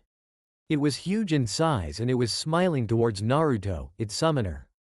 And just think of a blue Shenlong from DBZ. I was wondering when you'd call for my assistance. what is it that you require? Suiryu-san, we are in need of an escape quickly. The dragon frowned at the strange request coming from an Uzumaki. His previous summoner would never think of the strategic retreat. The dragon soon looked at its summoner's enemies, before showing his full-toothed grin. The dragon recognized the purple eyes as this land's powerful dujutsu, the Rinnegan. No doubt, Naruto wouldn't be able to deal with the man, seeing as he was bearing on fatigue. Your request requires no effort whatsoever. The dragon's menacing yellow eyes glowed just as a heavy mist surrounded the area, blinding the Akatsuki agents. Pain just snorted at the attempt of escape, before he extended his eyes in an attempt to blow the mist away, using his special technique. However, and much to his surprise, his technique didn't work. A few minutes passed but the mist was still strong, covering the entire field. Not wanting to lose the Jinchuriki, Pain and Madara jumped down the river. As soon as they landed, though, the area was cleared with no sight of either the ANBU shinobi or the creature that summoned this heaven-forsaken mist. With Naruto. After escaping from Akatsuki's grasp, the ANBU team decided to catch their breath, also allowing Naruto some recovery time. Prevailing against Uchiha Itachi was almost impossible, let alone not suffering both physical and mental fatigue. Kakashi could only ponder if Itachi used the same genjutsu on Naruto. The feeling of being pierced by multiple swords over and over again traumatized him somewhat. However, Naruto didn't appear to be suffering from the same symptoms, meaning that he managed to overcome Itachi's Mangenkyu Sharingan somehow. Naruto, we need to get back to the village. What's your status? Hawk asked as he laid his right hand on Naruto's shoulder. Hawk's answer, though, came from seeing his partner's state. The blonde could barely stand, let alone run to the hidden village in the leaves. My head is hurting like a bitch, my body is aching all over the place and I can barely stand. Besides that, I'm okay. Unfortunately, that's no excuse, but I could really use some incentive like perhaps a soldier bill. His tone was humorous, but the situation wasn't. Bear supplied Naruto with a special blend of his own making, before he saw the blonde's body trembling at the sudden surge of energy flowing through his tenketsus. It wasn't enough to fill a chakra powerhouse like Naruto, but it was enough for him to travel towards Konohagakure at the desirable pace. Naruto did, however, curse Bear from not warning him about taking his special pills, instead of the regular soldier ones, which caused a snort from the big ANBU at the lack of gratitude, seeing as said pill was his last and he had to make more. The blonde smiled and apologized for the kind gigantic man and partner. I'm sorry Bear, it's just that my body is really aching right now. I'll help you make new ones when we reach the village, Naruto smiled, which got a nod from Bear. After that, the team vanished towards the trees as they managed to reach the forests that surrounded the hidden village and the leaves. With each step taken, though, Naruto could feel his muscles suffering from the fatigue. However, he just couldn't waste time crying in pain right now. As soon as he reached Konoha, he would be hospitalized and taken care of. Kakashi, for his chance, looked back at Naruto and smiled at his ex-student's high tolerance for pain. The pill he took from Bear worked differently than the regular ones. Instead of supplying the ninja with a good portion of chakra, it gave strength to the body and limbs. Problem was that Naruto's muscles were already strained from the fight against Itachi, so the pill only managed to increase the pain, allowing a few more minutes of endurance. Nevertheless, their worries were put to rest as the village's gate was visible. In the Hokage's office, after dealing with Kurenai's pregnancy for a while, Tsunade was back at her office. The amount of paperwork had accumulated since this morning and the woman wondered if Shizune was nuts or just a workaholic. The sudden feeling of chakra invading the room alerted the Hokage, before Naruto's ANBU team shunshined inside, much to the woman's joy, upon seeing the blonde alive. However, seeing that he was being carried by Kakashi, she immediately went by his side, as the team placed him on the ground for immediate treatment. After Kakashi gave her the report on his status, Shizune joined in and assisted Tsunade in treating Naruto's injuries. The blonde woman struggled to concentrate as she heard the report from Kakashi. She wondered how Naruto even managed to survive against Itachi's supreme genjutsu technique, but her thoughts drifted aside for now. No doubt, she would receive Naruto's report on the fight later on. Her focus was on healing his body and mind to at least normal levels, so that he could have some proper rest afterwards. She shot a glare at the bear-masked ANBU, after he told her that Naruto ingested one of his secret pills. As a proud medic nin and life researcher of new medicine to better heal her shinobi, Tsunade knew that Bear conducted similar experiments, and she even allowed the gigantic man access to the Akamichi clan books, of course asking for the clan head's consent as well. Shuza was a friend of Tsunade's, therefore he was okay with lending the book to the ANBU. As she eased Naruto's muscles a bit, she wondered if given a minute or a mile more, if they wouldn't torn under the pressure, crippling the blonde for life. It took nearly 10 minutes of medic chakra before Naruto's condition was stable, and by now, his chakra began to freely pass through his chakra pathways. He was awake and got up from the ground as he looked at his surroundings for a bit.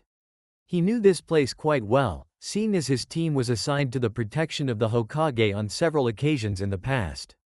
His eyes could see his team, the Hokage and Shizune, looking at him to see that he was okay. Behind his mask, he smiled a bit, while caressing his hair to stop his imaginary headache. Kakashi could relate to that, as the pain was gone, but the images remained. Itachi was truly vicious in his illusions. "I'm glad I could heal you in time, Naruto. You gave me quite a scare." Tsunade smiled as she helped him get up. "Thank you for healing me, Tsunade-sama.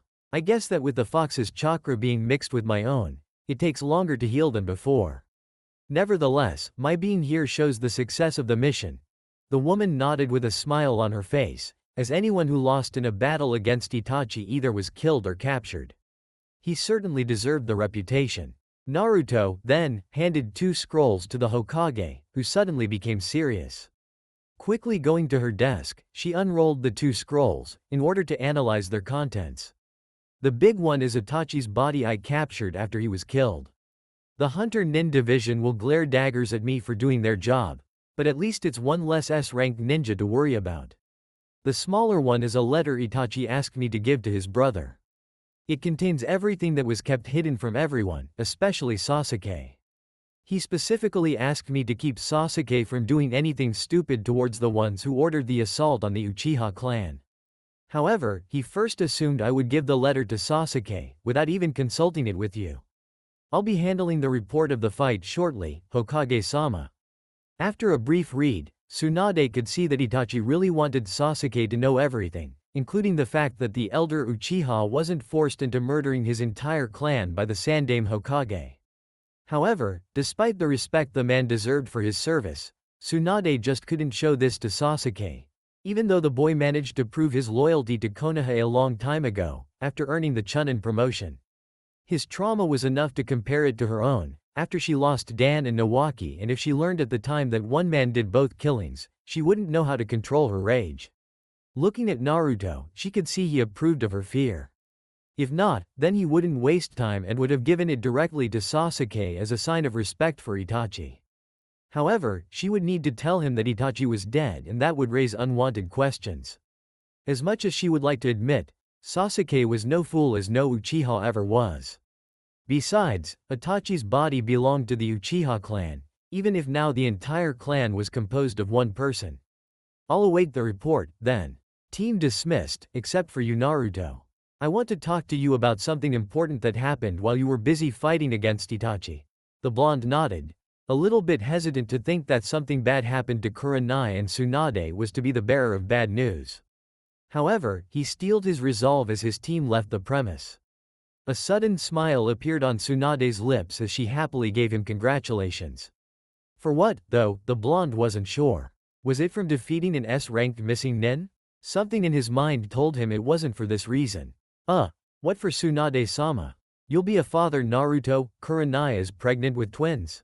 The blonde though registered only the first words, before he did what any man would do at the news. He fainted. Shizune immediately went to his assistance, wondering if something was wrong with his health, while Tsunade started laughing. She couldn't just stop it. Here was the man that faced all kinds of battles, all kinds of monsters out there. He was the one who defeated Itachi, a foe that Tsunade thought was indestructible, and he chooses to faint upon the news that he will be a father. She guessed that every man did such a thing, upon the news. She remembered the Sandaime Hokage doing just that when his wife told him the news. Even the Yondaime when he heard of Naruto's birth. Don't worry, Shizune, his injuries weren't the cause of this. He'll get up in no time and then we'll take him to the hospital room where Kurenai is resting.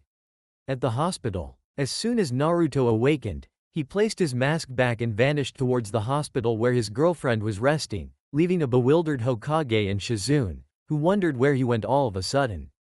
On the way, Naruto smiled at the thought that, in about a few months, he would be a father. Even though his mind was fixed on training and missions all the time, there were occasions when he would stop and consider the path his life was taking. Even before knowing about Kurenai's pregnancy, he already knew that she was the one. It sucked somewhat that he didn't have the time to do what he wanted. The news about being a father was great, but the blonde didn't want it to happen before he could properly propose to the woman.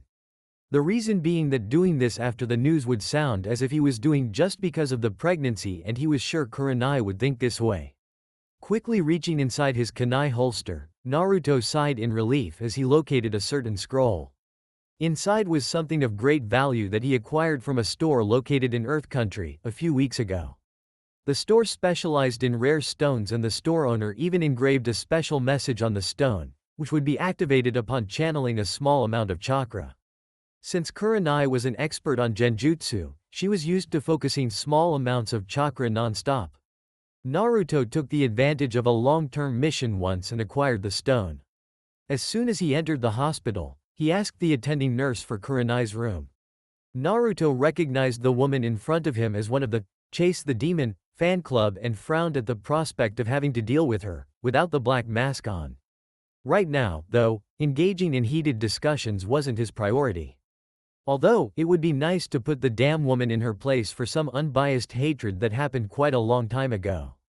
After receiving the room number, Naruto turned his back on the woman, without even showing his appreciation for the fact that she was just doing his job. Upon reaching Kurenai's room, Naruto opened the door only to be astonished at the sight before him. Kurenai was fast asleep on her bed, while illuminated by some rays of sunlight that managed to pass through the room curtains. As he approached his girlfriend, he could see the smile on her face as if nothing was able to bother her at all. Kurenai, for her part, stirred a bit as she started missing the warm feeling of the sun while sleeping. As her eyes slowly opened, she could see a shadow of a person standing next to her. When the image fully appeared, Kurenai threw herself at Naruto, hugging him for all he was worth. She was worried about his fight against Itachi, but seeing that he was here with her, proved that he was fine.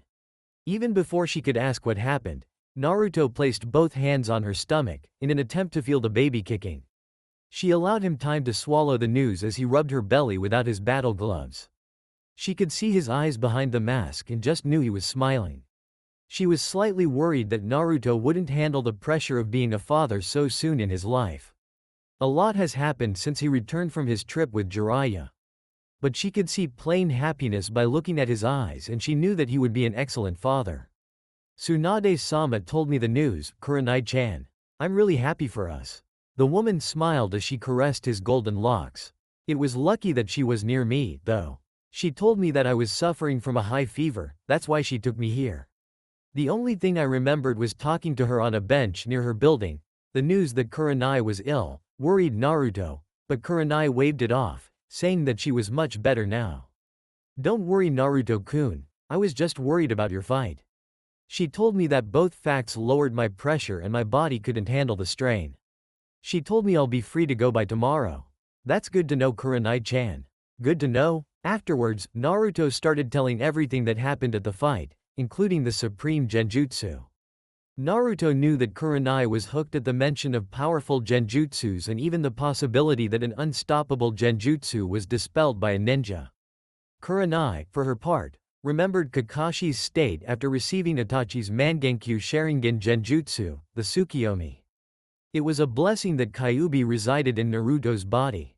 After Kyuubi broke the genjutsu, Itachi's eyes started bleeding profusely, forbidding him from using more of his powerful techniques. With my mother's sword, I was able to top his speed and delivered the killing blow. It was strange, Kurenai-chan, the moment I started using the sword.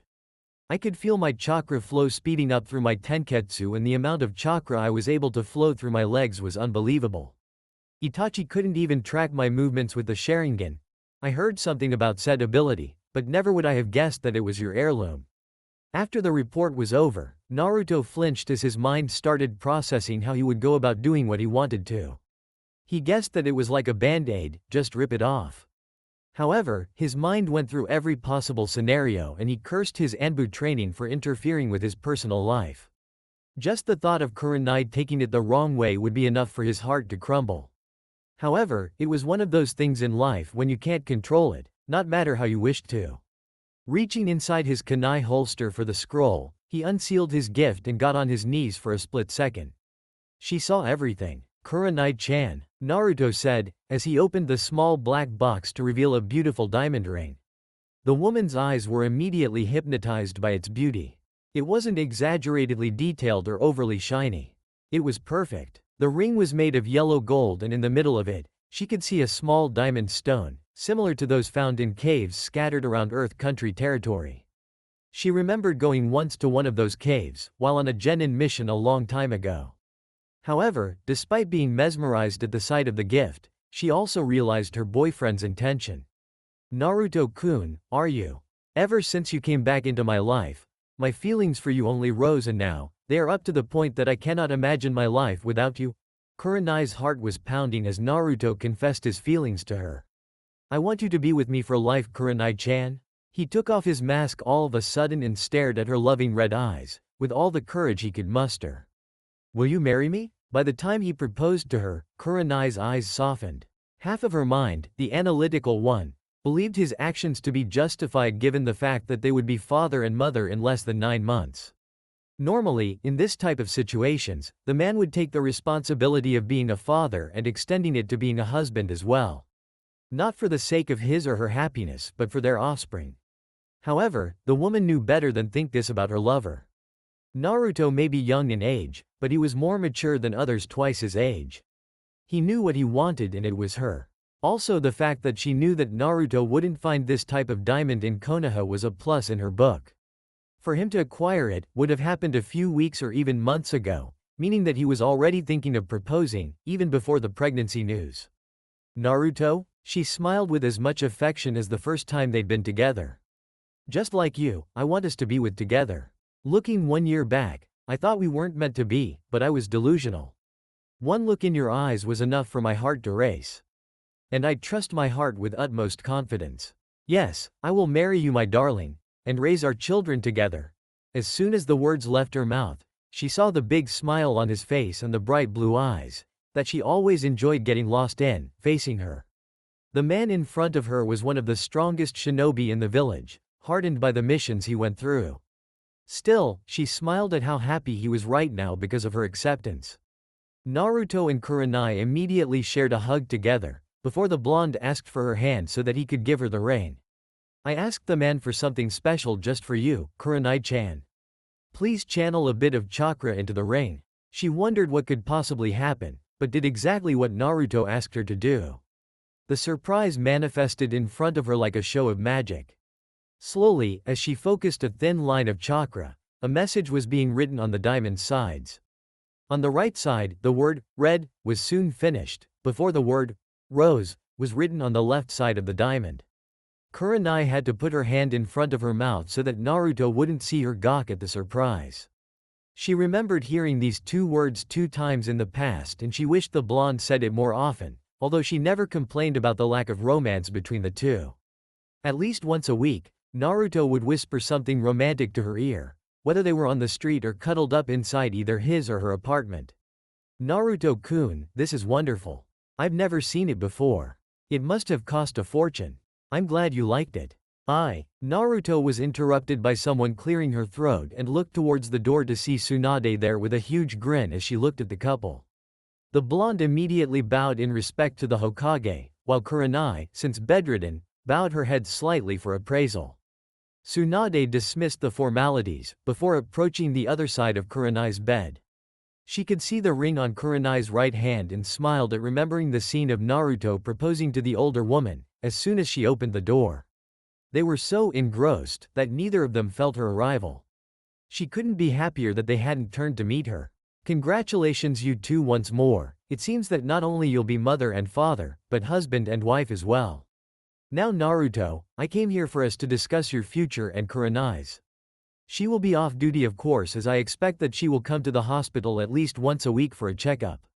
I'll be here personally checking you or Shizune, in case I'm too busy. As for you Naruto, seeing as you'll be a father in 9 months, I'm giving you a choice. You're one of the best ANBU in this village, as such you could hold your position along your team.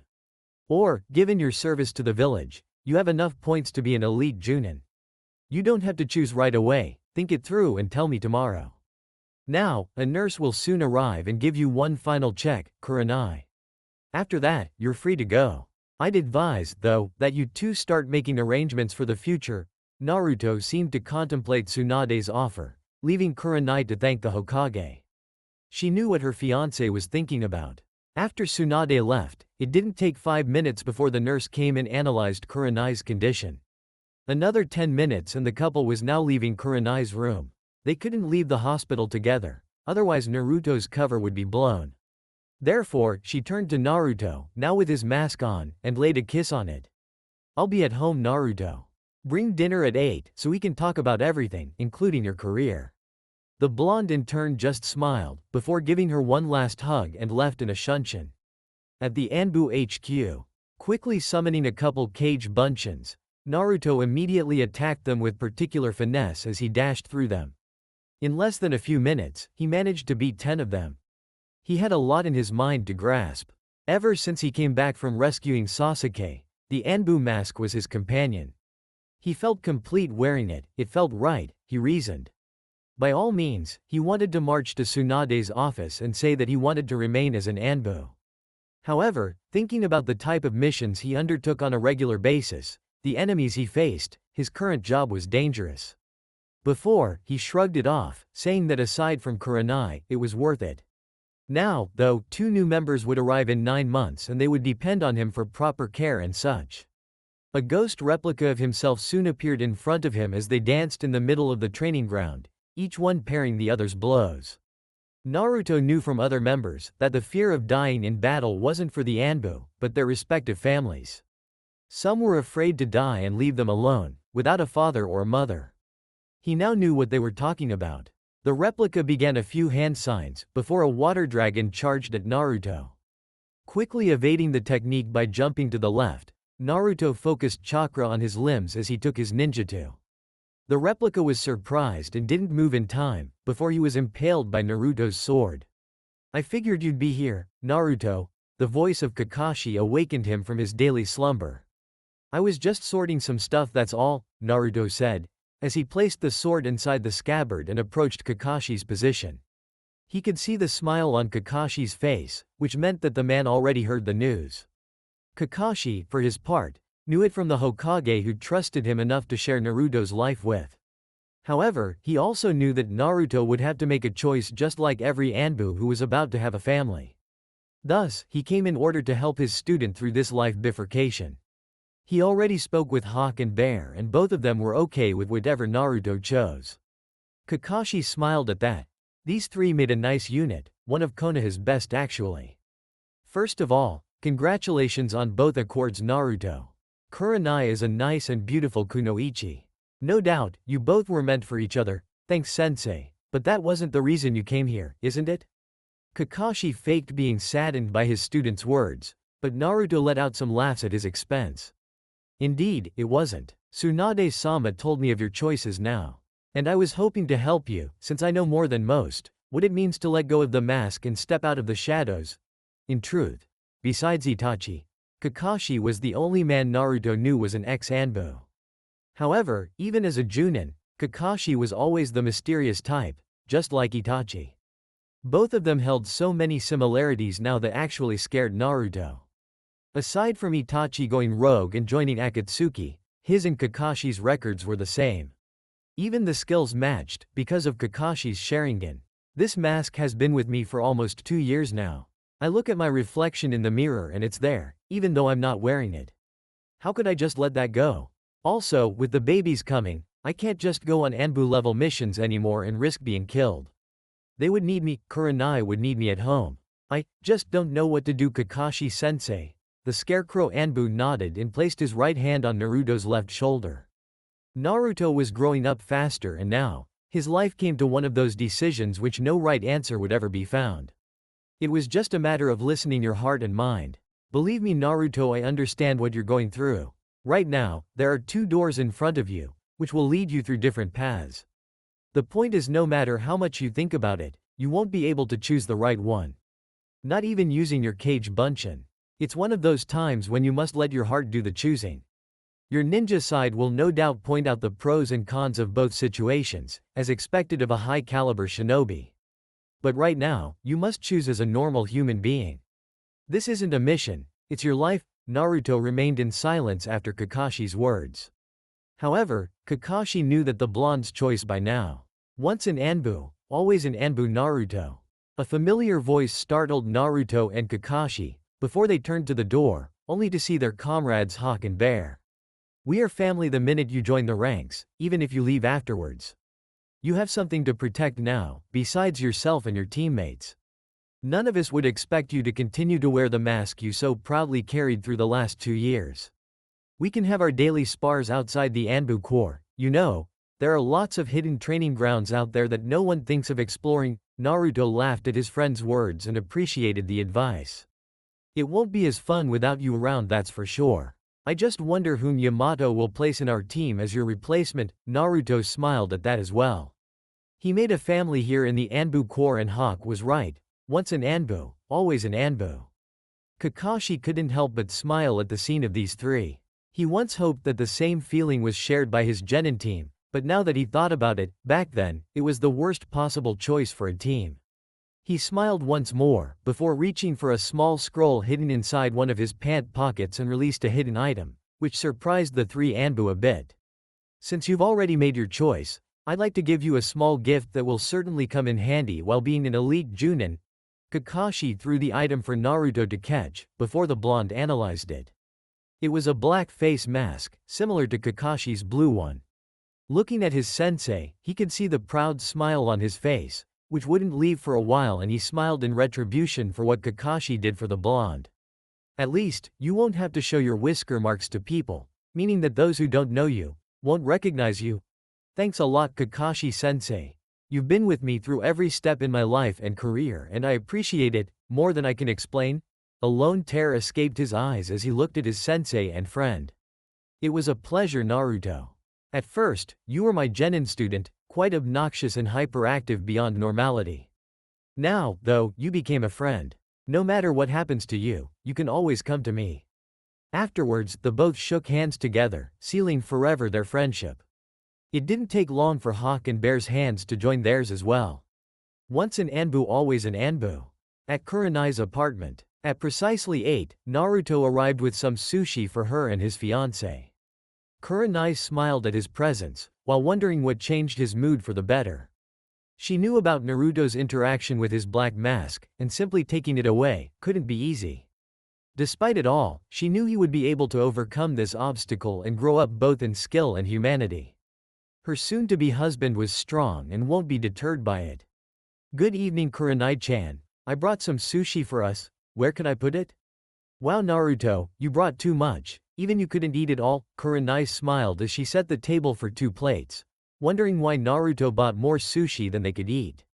I just thought that with the twins on their way, you'd be eating for 3 now. Naruto smiled as he took his mask off and helped Kurenai with setting the table.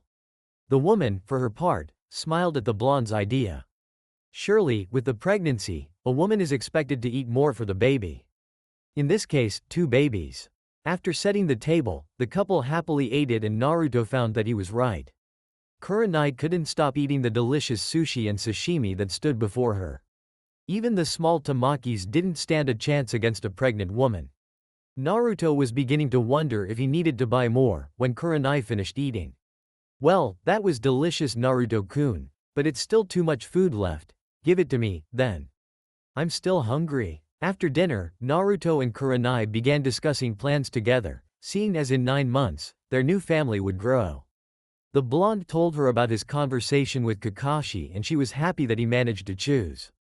She was okay with the possibility that Naruto remained in ANBU, but some part of her figured that it would be nicer if he could spend more time with her and the kids. While in ANBU, she only saw him at night and when she woke up, he was already gone for another ANBU level mission. Now, with being an elite Junin, he would have more time between missions, thus more time to spend by her side. I'm happy for you, Naruto-kun. I could see at the hospital that you're in doubt after the offer. So, I didn't want to pressure you. Yeah, it's been a long time since I was a regular shinobi. It will take some time getting used to being exposed and all. With that out the way, Naruto and Kurenai started discussing their life arrangements, hence, their place to live, once the kids arrive. Naruto's apartment wasn't even enough for the couple to live and Kurenai's was average at best. None of the apartments were fitted for a family to live. Kurenai told Naruto that she knew of a nice neighborhood where a few houses were for sale. In their right mind, there wouldn't be a need for anything big, just a 2-story house with 2 or 3 bedrooms, a nice living room for starters. Also, a regular-sized garden for the kids to play. With both their incomes, they figured that buying a house wouldn't be so hard. Plus, with Naruto's position as elite Junin, his income would practically double and thus, he would have a steady income. Not to mention the fact that Naruto would receive his inheritance. Minato's will was firm on the belief that Naruto became a Junin before receiving it. Of course, the man hoped that Naruto wouldn't need the money before that.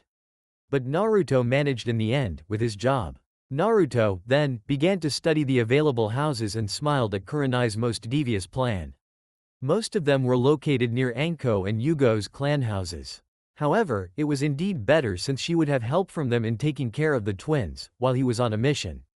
Also, the blonde knew that Anko would never, ever, let any harm come to Kurenai or their kids, so it was all for the better. After some deliberations from both, they managed to decide their ideal house. This one had 3 floors, one being below the ground, which was perfect for maybe a library or a hidden training ground. 3 bedrooms and 2 bathrooms, all of them located at the last floor. Add to the fact that the living room was rather spacious and the garden, while not so big, was adequate for 2 children. Kurenai asked Naruto if she could negotiate the deal herself, to which Naruto accepted. He will need to deal with Tsunade in the morning anyway, about his decision. At Hokage's office. 2 days later, 2 Junins stood in front of the Hokage, waiting for their next assignment. Uchiha Sasuke and Haruno Sakura, despite protests from the Uchiha in particular, became what Tsunade hoped it would be a team later on. Sasuke grew up a lot, now mimicking his father Fugaku in choice of clothes. He also had his kusanagi strapped on his back, just like when he was a ninja from Sound. Sakura, for her part, abandoned her tight black shorts and settled for a nice ANBU-style pants, same color. She wore her Junin vest, on top of her usual red shirt. According to Tsunade, the last member of the team was still due to be selected.